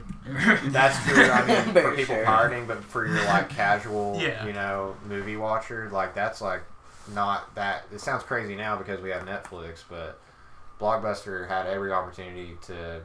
I think they were in proposition to buy Netflix and didn't do it. That's insane now that you think about it. Yeah, I mean, I'm pulling that out of my butt, but I could swear I read that you know. I believe it. They were in position to buy Netflix and turned it down. And now look at Netflix. I wonder if the owner's still alive. The guy who turned that down. Mr. Buster. Yeah, Mr. David Buster. Yeah, he owns the rights to HoloLens. He's like, no more. He likes to just go around shutting good things down. He's got enough money. Probably could. It's funny that the movie passes. That was something we were going to talk about because I've never heard of this until like 2 months ago, and I've actually wanted to get Movie Pass. Yeah. And now they just fucked it. You and I are in the same boat. Like, I heard about it because one of my coworkers like got into it, and he's like, "You should check it." Yeah. And I was like, "Yeah, that sounds cool." And then like come to find out, like, because the big break was what? It was Fallout. Mission Impossible Fallout. When that came out, it was a big deal for like, oh, you can't go see this. Oh, Movie Pass is not offering. Yeah, so Movie Pass apparently, from my understanding, has been hemorrhaging money for months. Like, just insane loss. It has been since the beginning, I think. And I don't know if you guys know or not, but the Movie Pass CEO is the guy who started Netflix. Oh, for real? Yeah, it's the same guy. Did he split from Netflix, or is this like a subsidiary that they're just testing? I don't think he's been behind the wheel of Netflix since like 2008 or 9. Got it. But he's the guy. 3 movies per month. Yeah, we'll talk about it in a second. Yeah, anyway, he's the guy who originally founded. I'm sure we could pull his name up real quick or something, but he's. I was watching a Vice bit on him, and he doesn't seem to be worried about it at all. Really? Basically, the same thing happened with Netflix in the beginning. It wasn't solvent. It lost money. People said it wouldn't work. They had to do the split stock thing to keep afloat, and now it's the biggest thing in the world. And it just takes a while for things like this to get traction because you're revolutionizing an industry. Mm-hmm. Like, we've been consuming movies in theaters for the same way since 1920. You know, since like silent films. You walked up to a theater, you buy a ticket, go inside and watch the movie. That hasn't changed in 100 years. You know, that's no like hyperbole. I need somebody to open the back door for me. Yeah, yeah, and it, you know, it depends if it's like an adult film or whatever. But no, it's revolutionizing 100-year-old methodology is gonna have some road bumps. Mm-hmm. I wouldn't go. I mean.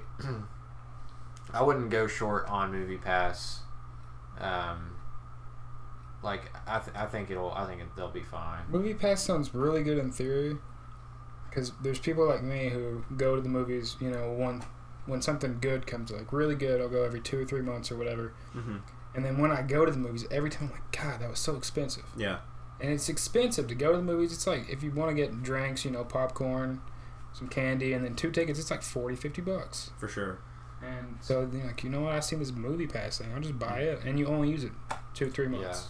Yeah. Every 2 to 3 months, and it's if you see like two movies a month, like one like, you know, every other week, let's say, like you've more than paid for it, and like it didn't make a whole lot of sense to me. Granted, I'm by no means a business owner, but like it just, unless you have some crazy partnership, like even them limiting it to 3 movies a month per user to me still seems like you could lose a fair amount. Yeah, and for those hardcore people that go to the movies, like every time it comes, there are people that do that. Oh, of course. Ton. Yeah. And for them, I mean, they're not going to make any money off of them, but then if there's people like me who go to the movies only a few times a year. Yeah, that thing is weird. That's how they make money. Yeah, like that's my thought, is like you make money off the people who buy it because they want the convenience of it, but then they'll go see a movie. I see a movie maybe once every 6 months. Yeah, but if we had it, he will for use sure. it. The CEO will openly tell you there's only 2 ways that this is profitable. Mm-hmm. One is people that sign up for it and just don't use it, mm-hmm.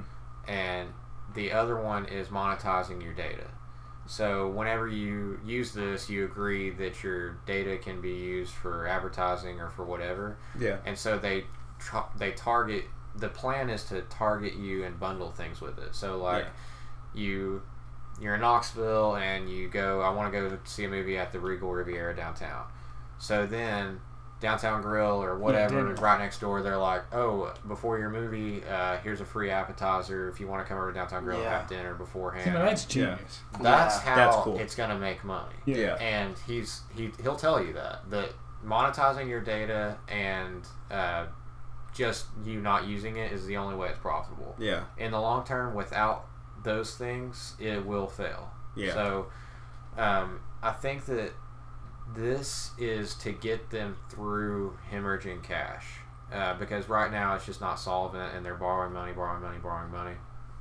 Once they really iron out monetizing the model and selling, stuff on top of it, or promotions and stuff, I think it'll be just it'll just be how we go to the movies. Just like, and if this one fails, another similar thing will come along and replace it. Yeah. It's gonna, like, in my opinion, I mean, a lot of people may be laughing at me for this because everyone seems to think MoviePass is just about to go under any minute now. But I think it's gonna be just like Uber replacing taxis, Netflix replacing Blockbuster. Something, it may not be this one, but something like MoviePass will replace buying single tickets for movies. Well, he's already got proof. I mean, it happened with Netflix, so why would he be worried? I don't see any way that we just keep buying single tickets for movies. I don't think that'll continue. I'll be interested to see, because like those like innovations that you talk about, like, fundamentally change how you do stuff. Whereas this is just, I'm going to see the movie. The process of watching this film has not changed for me. It's just now it might be less expensive for me to do it. Right, but it does sort of change the experience because there's no transaction with the thing that you're going to. Okay. The transaction has completely been moved over to a third party. You Okay. don't interact with the theater at all in this. Like, But so many people use Fandango. Right. And will buy their ticket on Fandango Right, right but before they even get to the Pick theater, their so they can seat. pick their seats and they don't have to worry about it. Yeah. And even Fandango is basically just a convenient way to buy a ticket from the theater. Yeah. This is like sort of like a whole nother thing. Sure. Because it's like a service. Mm-hmm. But How do they do that, you think? How do they pay the theater enough to get reservations for however many, you know what I'm saying? Fandango or MoviePass? MoviePass. It's got to be like they have to have some kind of deal with the theater. Like, the theater has to agree to it. Yeah. So I mean, Regal I know that not or every AMC theater- could basically say like, no, we're not doing that. So yeah.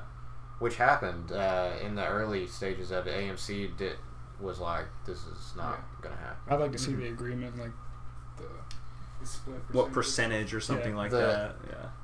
It's weird because the math just doesn't make sense. Like when you don't really look into what they're doing, they're selling your data way more than they're selling anything else. I would imagine that's totally true, and we've already seen that's very profitable. And they're very transparent about it. He'll tell you if you're not comfortable with your data being sold and monetized, don't use MoviePass. It's not the service for you. So I mean, you can't really fault the guy there. Is what it is. He's just going to tell you. He's not Zuckerberg yet.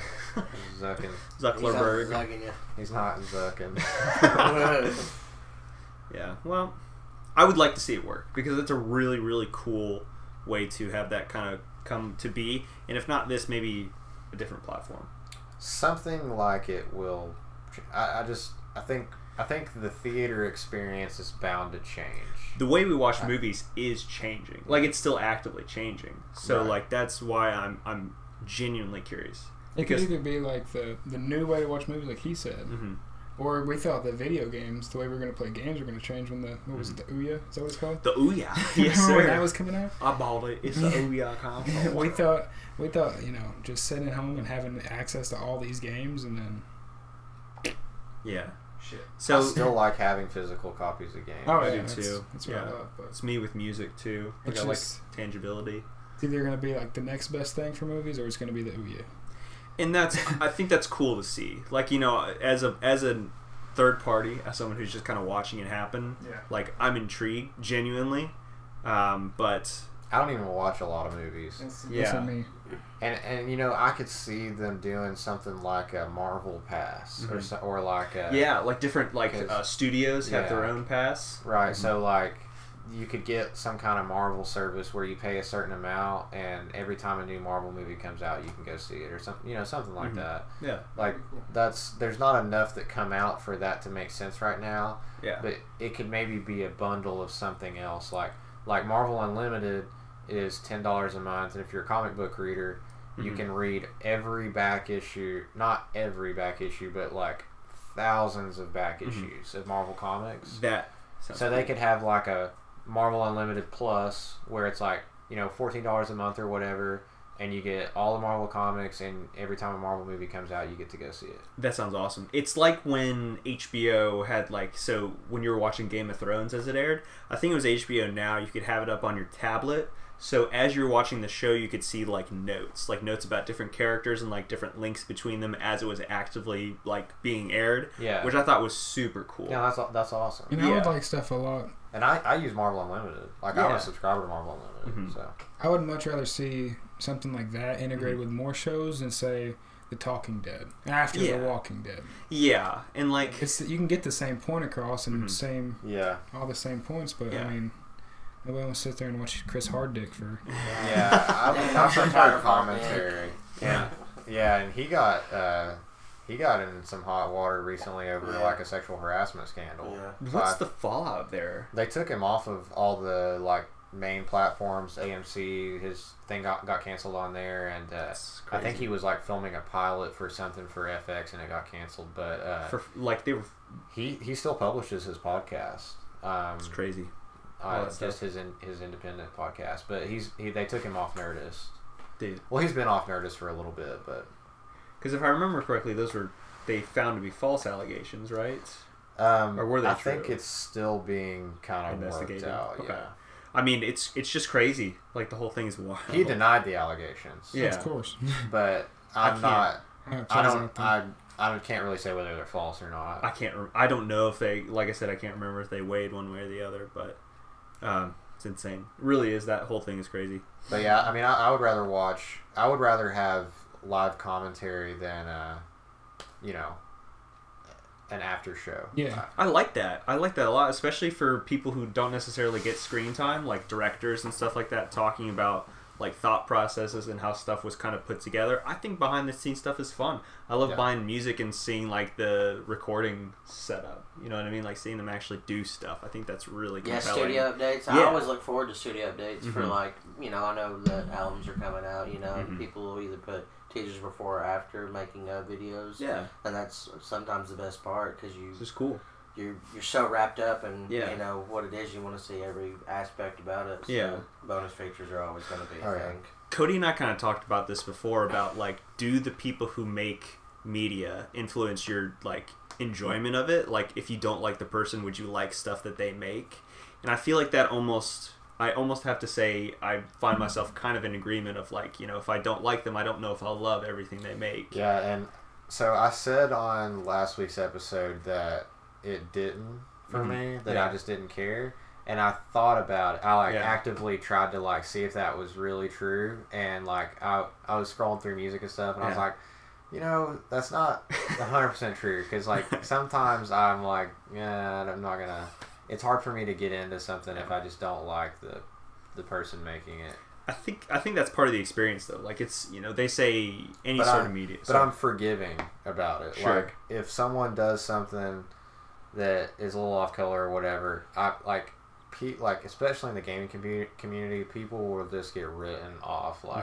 You got no, they're just oh, don't like this guy. He's horrible. You know. It doesn't. If it's on the internet, it doesn't matter if you delete the VOD, delete the clip. It's there. Yeah. Somebody is screen recording at all times. Right. If you're a bigger streamer, somebody's got your every movement. There's no deleting it.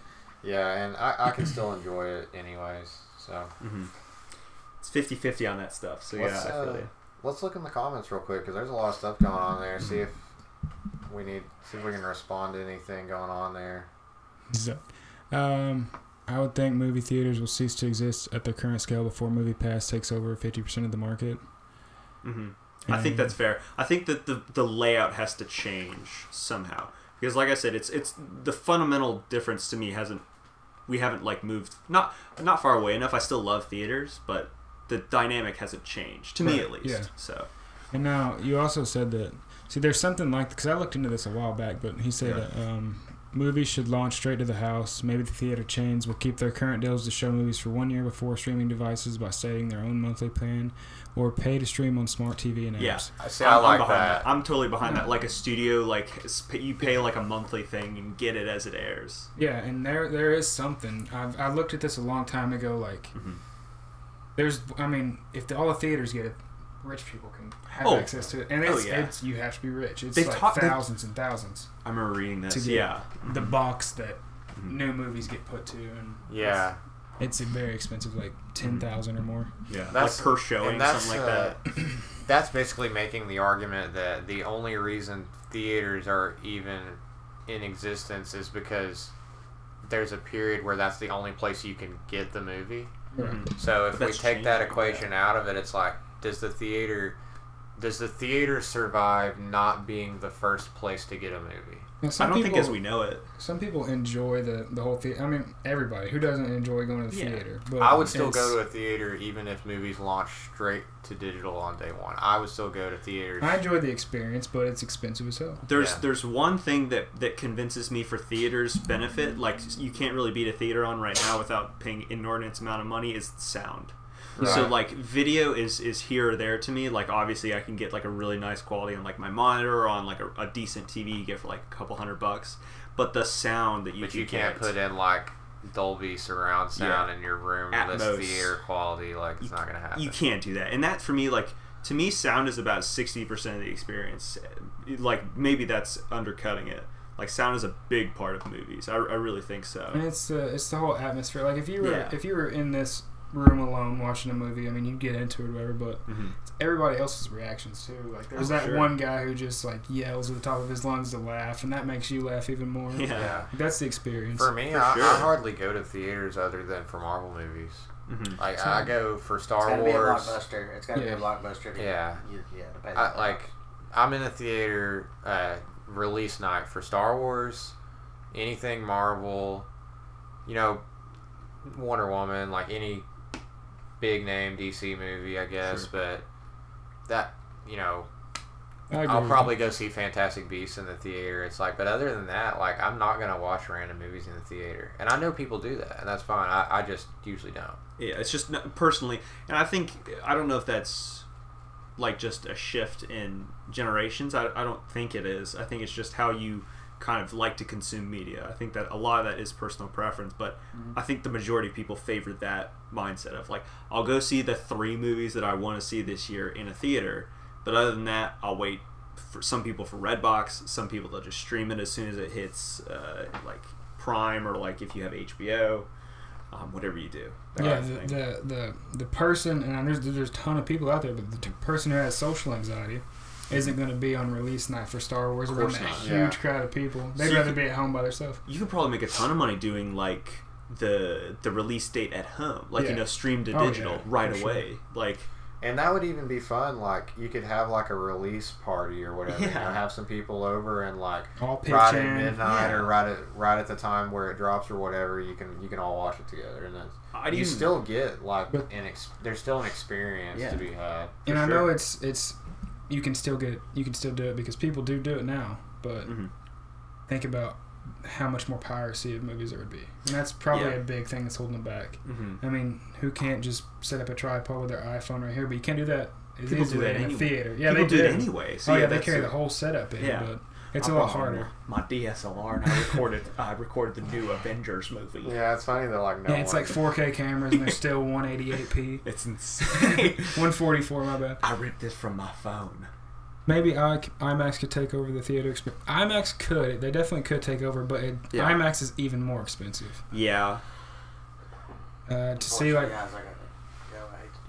You had man? Yeah, dude, good to have you. Thanks for being here. I'm going to do this again. Thanks for coming on, man. Yeah, thank you, Gus. Take it easy. All right, take care. Well, let's get into what you guys been playing last week or so. Do you want to start, Brandon, as the guest, or? I actually played through. You played Her Story last night. Her Story. How was that? Well, I just threw away the papers, but I had pages on pages of notes. Oh, did you? Yeah, it was just solving a murder mystery. Dude. And it had this twist and everything else, but it gave it like that true like 90s detective feel where you could have the glare on the PC screen and going back and seeing all the old videotapes.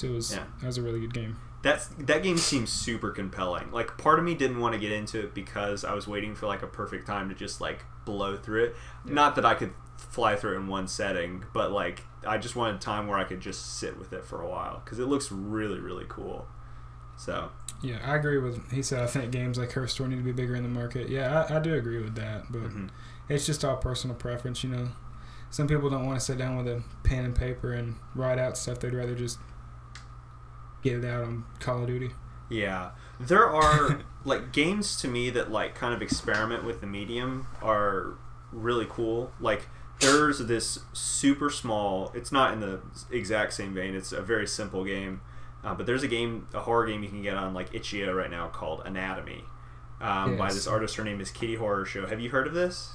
I believe so. It came out like 2 years ago, and it's like $3, and it's a game that kind of plays with your like perception, and like the game itself kind of fools with you in a way, and I really like that. It's not. I have not heard. I've heard of Agony. That's the one. That's the game In Hell. Yeah. Yes, that's the dark one. They're very different, but it's worth a look. Like I said, it's a $3 game, and it's maybe my favorite horror game. You could beat it in an hour. Like it's real short, but it's like, you know, usually above and beyond like games that just how much I enjoyed playing it at the moment. Like I'll usually gauge how much I like the game by how much I come back to it and how much like I use it as benchmarks. And like that game definitely has been like a benchmark to me for like psychological horror and like how to do it pretty well in a game. Yeah, replayability is a big one. Like Silent Hills and Resident Evil, I can always go back to those as horror games. Oh yeah, whereas yeah. There's some horror games where it's just like one and done. For sure, and this is probably in that same vein. It's probably a game that you could play. There are technically multiple endings, but the end goal is still the same. Yeah. Like, so it's a game that you could pretty well play once, but I recommend it. Like, it's definitely like I don't want to give anything away because like part of it is experiencing the game unfold. But I like games that play with that, like play with, because you remember, did you had a GameCube, I would assume, and like what was that? Eternal Darkness. Eternal Darkness. How like it would play with your screen and stuff like that. So I just think that's really cool. Yeah, I think that is super cool. And that's another one.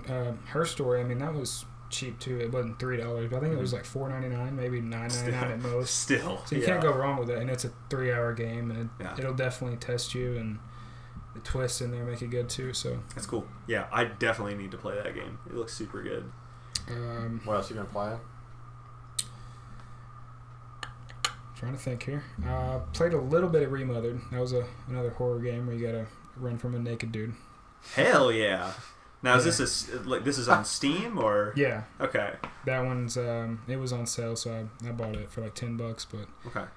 That one was pretty good, pretty scary, and then played through not too long ago Detroit Become Human. Is that I like David Cage games? So is that a good one? Yes, it is. It's really, really good, and you become, well, for me at least, I became like emotionally attached to a few of the characters. Mm-hmm. And the good thing about it was, I didn't know, which I'm glad now, but I didn't know that you could go back and replay the checkpoints and change your decisions. Oh, okay. So so I didn't know that, so it made everything like matter. Got it.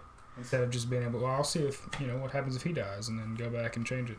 I prefer that. I like the consequences, like kind of weighing you, not weighing you down, but like always weighing on your mind. That decision being tough. Yeah, for sure. It should be. I think that is what makes a lot of those games compelling. And there was a few times where like, fuck. Yeah. And I can't. But then again, I didn't know that I could go back and redo it, and I'm glad I didn't the first playthrough. But that's a game where I never bought it, but I spent $40 renting it. Yeah. So there's did you ever play the Telltale's Walking Dead? I played the first chapter. Is it first chapter or episode where it's free? It might be the first season? I think so. The full like 5. There's 5 chapters I think in a season is how it works. Yeah. So I've played the first season, but so you played all the way through that. The very beginning one where they right down the hill. Yeah.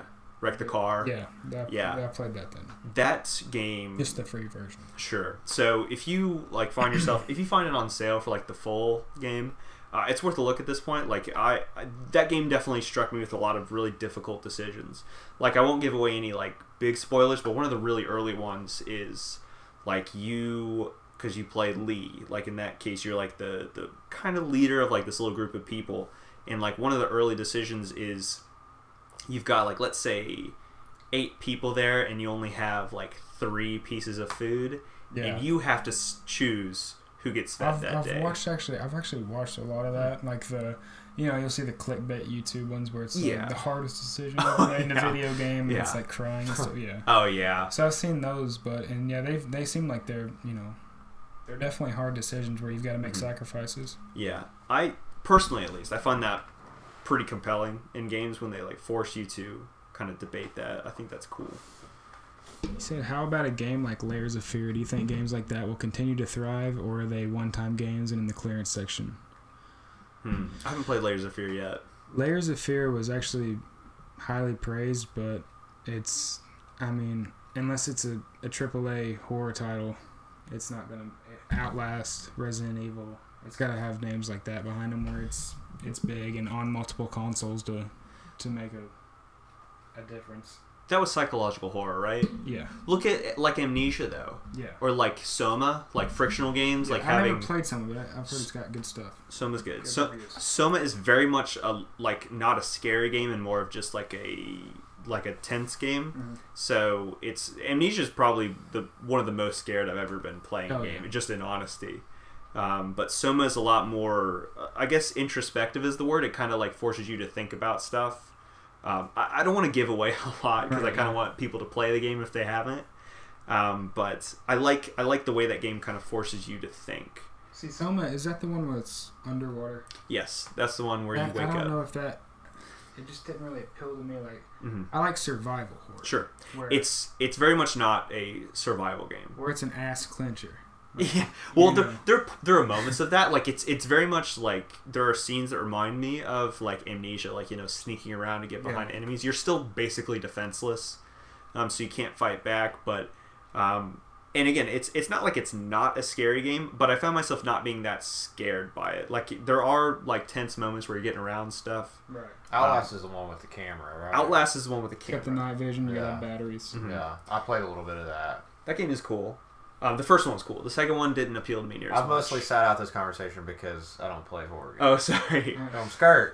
I'm a scared boy. No, I've never been a huge fan of them. I mean, I definitely respect, there's definitely big culture around those types of games. It's just not something I've ever... Right, yeah. It's either you love them or you don't. I played Outlast. Yeah. I like scary games. I feel like there's not that many great scary games. You guys are both huge fans of... Not this... Well, I mean, there's a good amount for this generation, but nothing like the PS1 days. Like, dude, or like, remember Penumbra and stuff like that? Like, games I remember. Yeah. Scare my pants off. Those are... And the Condemns, they were really good. They were great, and they were like... The thing with that, though, is I look back on it, and I'm like, man, the reason that game was scary is because I couldn't see fuck. In Fear? I just couldn't see I was anything. about to say Fear is like that. It's just jump scares. Yeah, I personally, like, I think jump scares, movies, games are just lazy, and they kind of, like, I'm very much turned off to that. But, like, a really, really well-done, tense environment, yeah, that's the what's thing, not to like? We'll be in a theater, and jump scares don't get me. Like, everybody was like, yeah. And it doesn't bother me. I don't know why, but a tense environment, like you said, where you're getting chased, and you have to hide, and there's a naked guy with his ass showing. Dude, that scared the shit out of me. Yeah, that's a... There's like one, obviously it doesn't feel, you don't feel cheated out of like, oh shit, you got me, spooked you kind of thing. It's like very much that the world itself is scary, not the thought of being scared is scary. You know what I mean? Like that's more as like it plays on your expectations, which that's the thing. Like if I'm not expecting a jump scare, but if it's something that's building up and I'm in this environment and I know something is going to happen eventually, then it's not as appealing then. So, well, Mister, I hate horror. What have you been playing? Well, I do. You hate horror. We heard it. I do. Man, nothing interesting since last week, especially just the damn Rocket League. Dude. No Man's Sky? Yeah, I played it very, very briefly. Not enough to talk about it and from like a review standpoint, but I think the patch it did wonders. It did, yeah. We hit that pretty hard last week. Yeah. But I've been playing it, and it's better. Long and short of it's a different game. For sure. The long and short of it for me, too, is like I've played it. It's better. If you want to play No Man's Sky, this is much closer to what you thought it was going to be. So. I'm not saying it's okay to release unfinished games and promise or something else and then patch them a year later, but props to them for doing it. And Sonic Mania, that's another one that fantastic patch just improved it. Isn't that correct? Yeah. I just read about a patch and now I really want to get that. And it's a Switch game and I can just take it wherever. Dude, that's a hell yeah from me. That's what's funny about Fortnite is the original Fortnite is just the Save the World. The Save the World PvE, and like Battle Royale is just a Fortnite mode. That's what Epic was hyping up more than anything for years was Save the World. But everybody just calls Fortnite Battle Royale is just Fortnite. Like if you say I'm playing Fortnite, you're not playing Save the World PvE. Well, if you're playing Save the World, that's when that's what you got to say. So that game came out like at a time when I was like the Save the World version came out at a time when I was like very much into like watching critics, quote unquote critics, play games and stuff like that. And so when people kept talking about like the Battle Royale Fortnite, I for about 2 weeks literally thought they were talking about the Save the World. Like for a while, like I kept thinking, I was like, why? I was like, that looks cool, but why is everyone talking about that? I was like, that's not what you're talking about. One more thing about Fortnite. That's the way to do a game is make it free and then cosmetics. Everybody's gonna play it if everybody can. Yeah. That's one of the reasons Fortnite's so huge is it's look at who doesn't buy the battle pass? Yeah. It's like it's free, but everyone I know that plays Fortnite except for Shane buys the battle pass. I can't tell you the last time. Well, Fallout, but that's an exception. Like and Resident Evil. I mean, but besides those two, it's. When have I ever spent like $200+ on a game? It's weird because it's like easier to spend money on a free game. Yeah, because it's like, you don't every feel 2 weeks. bad about it because it was free. You're like, the game was free, so I'll spend money on this. But it's like you're spending way more than you would have if it like you paid for the game up front. It's a weird kind of psychological thing. In no way would I drop $200 all at once. I can space it out. Every couple weeks, a new skin comes out. Hey, I'll get that, and that's $10, $25. Whatever. If Fortnite was launching now, and they were like, okay, it's a battle royale game. You get all you can these buy skins. a season pass for $90, and you get all these skins. People would be like, fuck no. Yeah. Who do you think you are? But that's what we do. It would be lawbreakers. Yeah, it would be just. It would be lawbreakers. Dude, it's the Rip Bosky. But that I've been playing. I jumped back into Fallout 4 randomly a little bit this week. I've put a few hours into that just for kicks. Yeah. I was redoing just the main quest just for fun. Yeah, I wanna show you something. Speaking of, what do you play on Xbox? On Xbox One, yeah. Well, PC is getting. I don't know if you've heard anything about it. How freaking dare you, could. But my PC's on the way. I forgot about that. So this is 2 weeks ago here, and this is a Fallout 4 mod called Fallout Miami. Oh, I saw this. You did? Yeah, let's watch this. It's really cool. It almost looked like a full. Almost like a new game. Yeah. And this is what. Who made this? A fan. So well done. That's what I'm saying. That's what it takes is passion. Yeah. People that care about these games, they'll make the best content. At the end of it, look at who the channel is. Let's shout him out.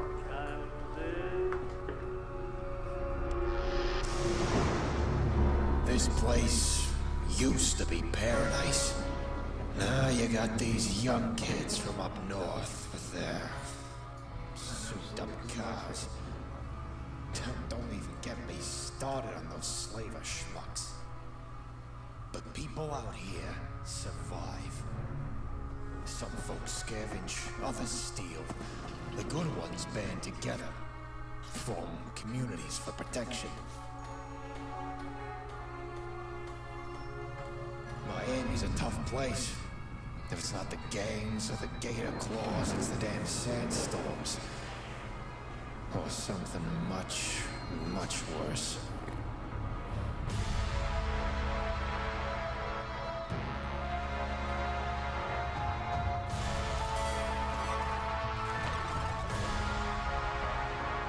I still remember when this place was peaceful, beautiful.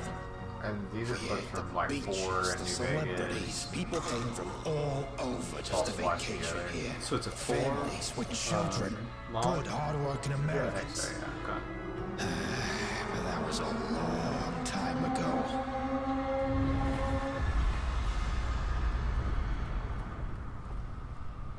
Just do yourself a favor. Don't go near that building. Something strange is going on.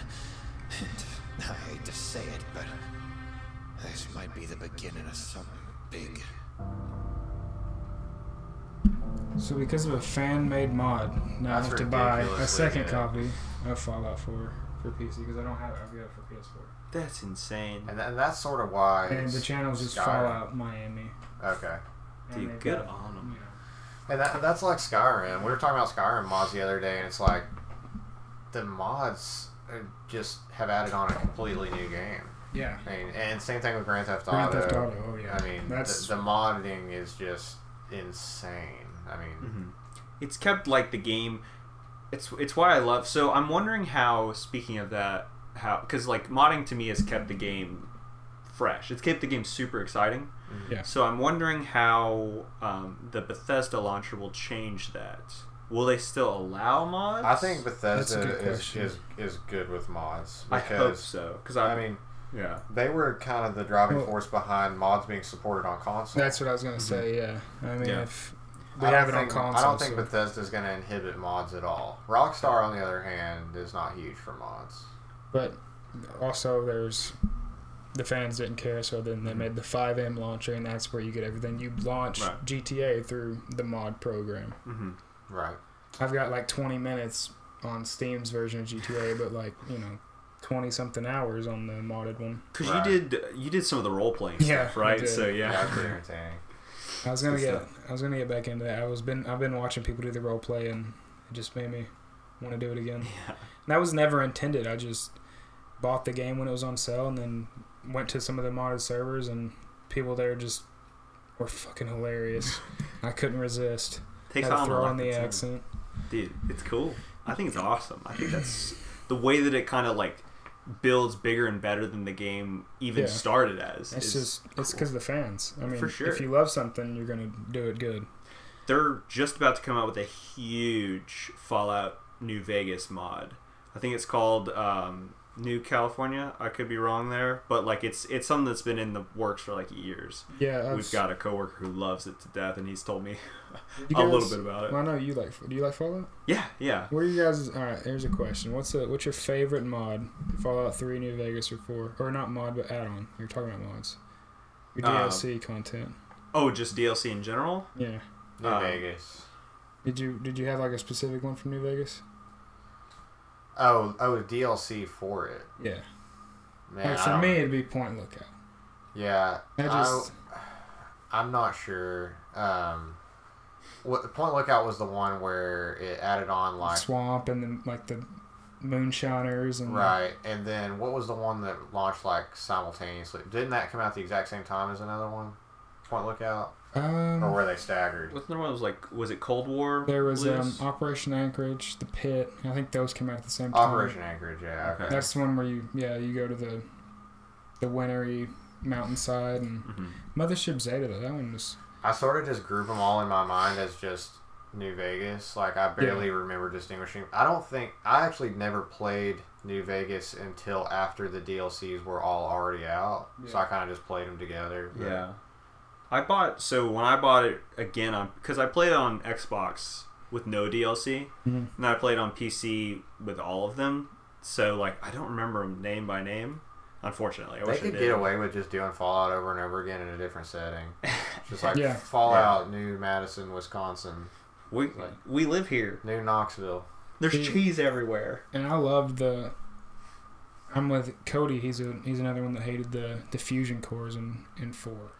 I hate that. Yeah. I mean, it didn't bother me because I had like 100 of them, but I had to glitch to do it. But it's just I feel like the Fallout 3 way of wearing the power armor where you have to train for it, and it feels like you've accomplished something instead of just stepping into a suit.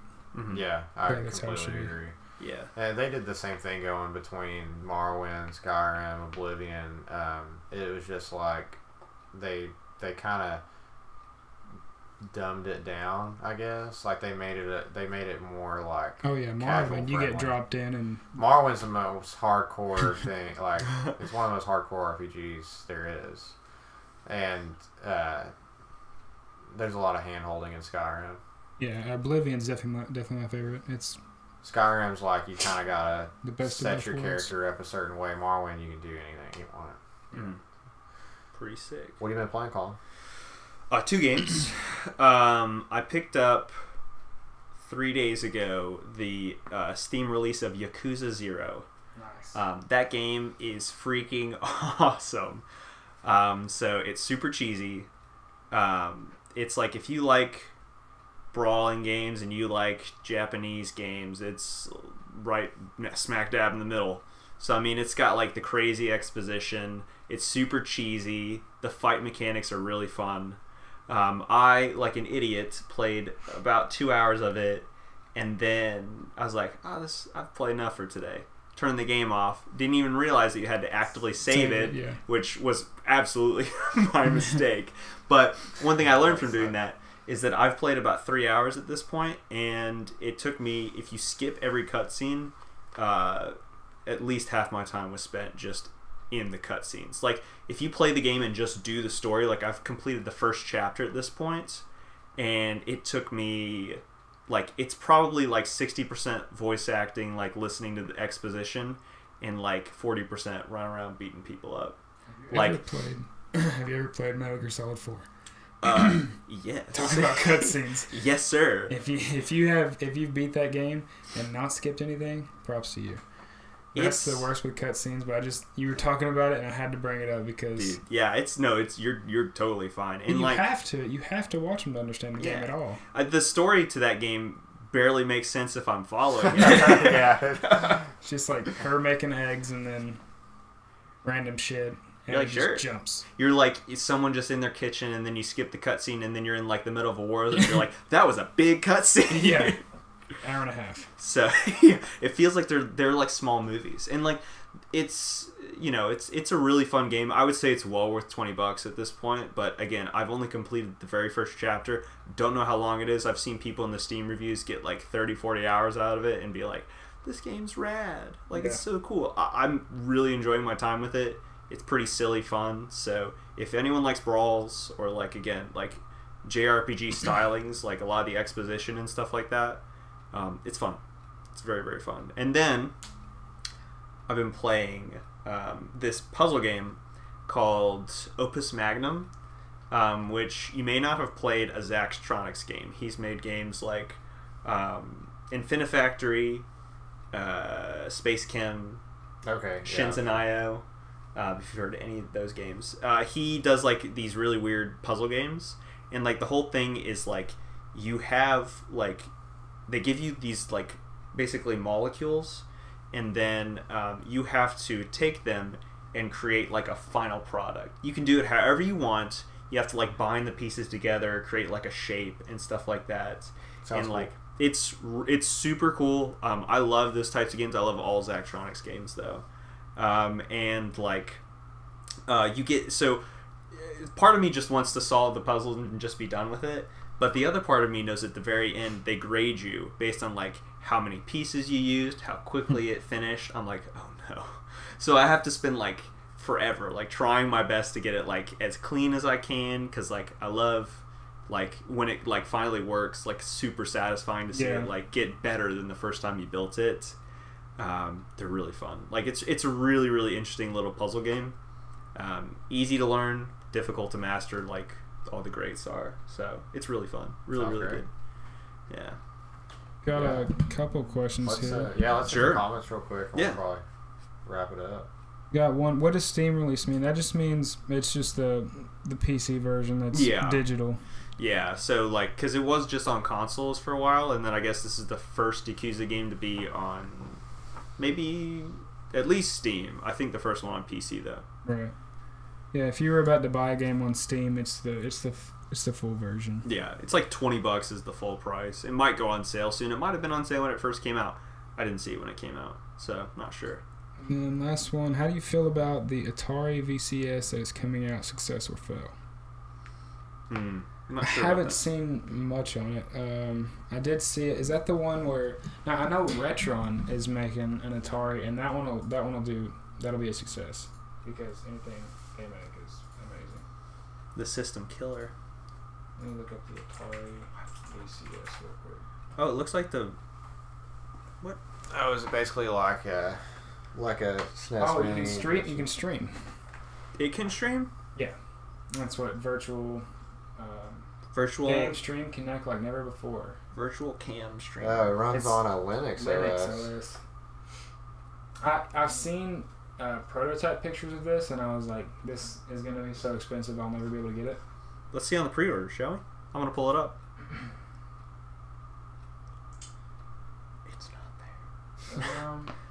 They've raised $3 million. $329. What? Why don't you buy a new car while you're at it? Why though? What would it do? Only like 35 people claim that version. They're buying the Joy. More people bought a second controller than bought the first version. Oh wait. Here's the Retron 77. No way. What? No, okay. So 9 people bought the 239 version, and check this shit out. So 34 people. So a total of 43 people have bought consoles. Oh, that's the full version. Yeah, that's the one. So 43 people have bought console bundles, and 58 people have bought the joystick. Why though? It says it has 11,000 backers though. Well, it looks like you can just hook it up to any computer, so... Oh. And that, Am I just an idiot? Am I reading this wrong? Cody, what did I do wrong? I don't know if there's too many USB racks. They raised 3 racks, and only looks like 100 people. Yeah, that's just the add-on perks. Oh. Yeah. But here's the So, Retron 77. what the fuck it do? Okay, so it's an emulator. And you can stream emulator games. See, but this one isn't. This one you play actual game with like the improved controller. I'm pretty familiar with those. But Hyperkin, anything they put their name on is amazing. Yeah, Hyperkin is like the premier, just not emulator, but like retro remanufacturer. It's and that's a big thing with collectors. Yeah, I think they are actually. Fuck yeah! They already did. It's already been sold out and scalped. But they're doing a re-release. Hey, if any of you see a Duke, I'll pay retail for it. They're actually doing the. No, Hyperkin did make the Duke. They're doing this color now. That's the one I want. I want the translucent green. Yeah. But it is Hyperkin, and then when you turn this on, it does. You know the original Xbox had the Yeah, we talked about this thing last week. Dude, I'm still stoked. But yeah, I mean, it looks cool. Like I like little emulator things. I mean, yeah. Last thing I wanted to say. Yes. I don't know about you guys, but I've always wanted an arcade machine in my house. Yes. So there's this new I thought that was. Now there's this investment deal I have. It's called let me see here. See, like, okay, so stuff like this. I can grab this real quick. This isn't the kind of arcade machine I want in my house. I'm thinking of one a little bit bigger. Right, and this is super reasonable, and it's in. That's perfect. This is pre-orderable right now, and it's 4 feet tall. Nice, just like me. Okay, that's ridiculously good price. $300. Okay, yeah, I'm familiar with this. Arcade One. So pull up Arcade One up. And they have a Street Fighter 2. Can you buy your own boards and like put in different like motherboards? That's the thing. If you get the cabinet and it comes with the screen, I'm sure you can hack into the cabinet and put a PC in there that's Dude. I just want to play Tetris. A lot of people. Here's the Street Fighter one, and that's the best seller. Awesome. That's so sick. So a lot of people build these off of Raspberry Pis. The main machines. Yeah. And you can basically emulate whatever in it. You can just run whatever you want. You only need like 2 megabytes of memory. Yeah. And you can play every game known to man But, on an arcade machine. Yeah, no. If it had like a 500 megabyte, if it had like a 500 megabyte drive in it, you could put the full SNES, all region, full NES, all region. It actually said arcade 1-up. I was, Probably. didn't even read that. How big are 64 games? I don't know. They can't be 2 much... kilobytes. Yeah. Wow. No, it's like it's. They're tiny. They're megabytes. Yeah, they're like a handful of megabytes. So I don't even think 100. How crazy is that to think about? yeah. This one in the middle is a full size arcade machine. So what's the appeal of these to you over just emulating something on a gaming PC? I say the analog the experience. That's the way we used to play games. The analog controller's better too, right? Yeah. You and a friend come over and go head to head, standing up right there at the arcade cabinet. Yeah. Instead of having a stand-up desks and 2 joysticks. Like, come here, dude. Sit on this knee. Kyle, I'm gonna fuck you up and joust, you idiot. And it's just the feels. No, I got really crushed because if you guys didn't know, there's an Mario Kart arcade machine, and they can be linked together. Oh shit! So we all played 4 of these at Dave & Buster's. I played one at Dave & Buster's. I was about to say the same thing. Looked it up. I was like, you know what? This is like my all-time goal. This is what I want. For 4 machines, it's $50,000. $50,000. Pocket change, $11,000 before tax a piece. That's insane. So we kind of glossed over this. I was going to mention it earlier whenever we were talking about like reskinning an IP onto like a different genre completely, like Mario Tennis. Yeah. This is not quite the same as that, but there's a new arcade machine, a new Halo game at Dave & Buster's. Just came out, or just got early access review last week. So, like, traditionally, if someone's reviewing a game, they send you review copies before the game comes out. So for this, they had like a private event inside Dave & Buster's for, game journalists. So you had to go to Dave & Buster's. But it's basically a rail shooter, but it follows the same missions as Halo CE. That sounds... I personally don't want that. Yeah. See, I've never been a big fan of But it has a physical gun. Yeah. It's just cool. I mean, it's cool for the fact that it's a Halo game that you can hold a big gun. If it's a battle rifle, like it.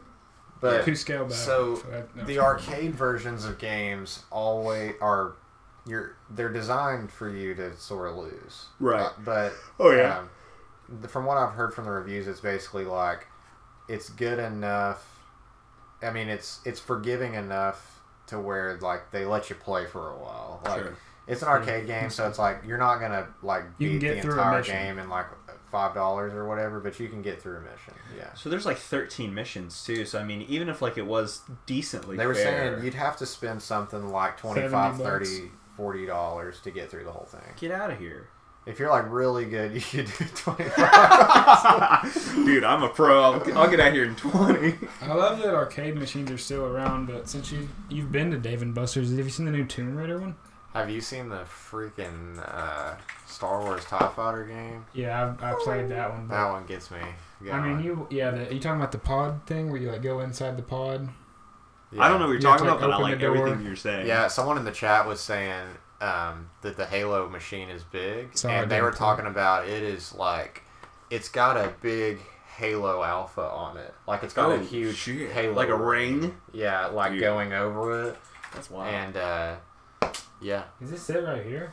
Whoa. Yeah, that's it. Holy. Fireteam Raven. So I mean, it's cool. Like that. It's meh. That shit's. I'm finishing this fight. It looks cool. Actually, it's pretty neat. I'm totally. Gonna It's just Halo CE on rails, and you hold a gun. That's fine. And you pay money over and over again. This is the one I'm talking about. The battle pod where you open up the door, go inside. Why don't you guys want to spend $40 playing Halo CE? What's wrong with you people?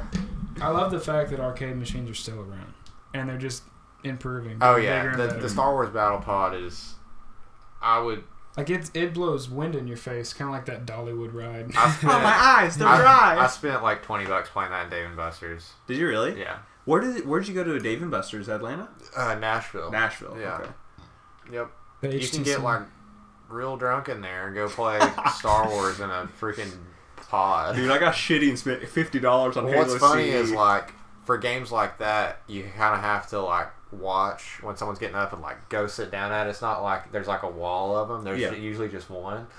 And I remember like looking out, and there's like some like 6 or 7-year-old kids like waiting to get in, and I'm just pumping like 20s into the thing. You're gonna have to wait up, kid.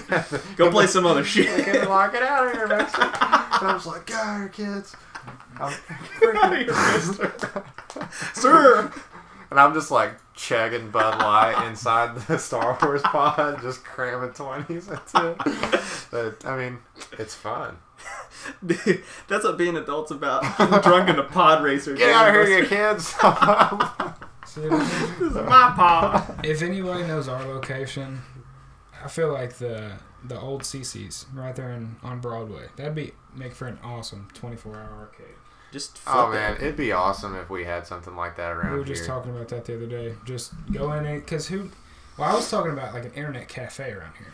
Yeah. Downtown, like, I mean, who would have wanted go to the cereal bar before they opened it? Right. You got to open those things, and then, who doesn't want to go play PUBG or Fortnite after they're drunk and walking home and the bar's closed?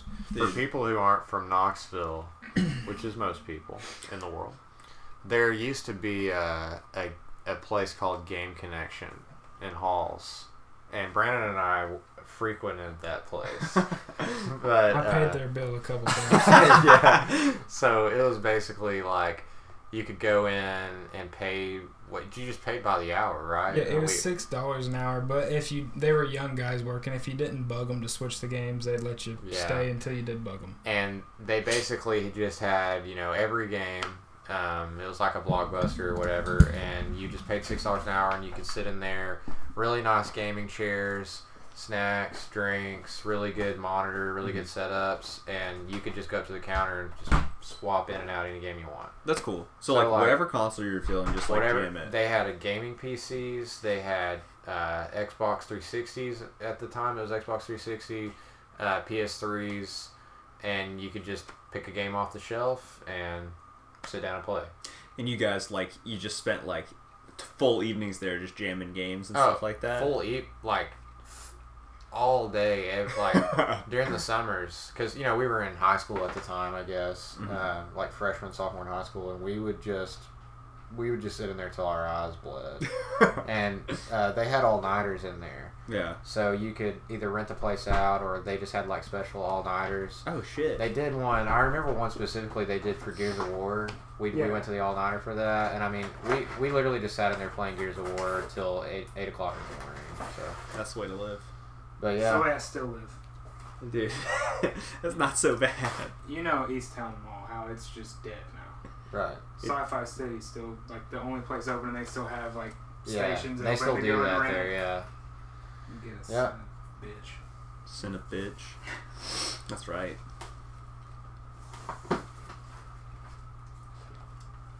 I think we touched base on pretty much everything we wanted to. I think so. Yeah, I think that's about it for us, guys. We appreciate you guys watching.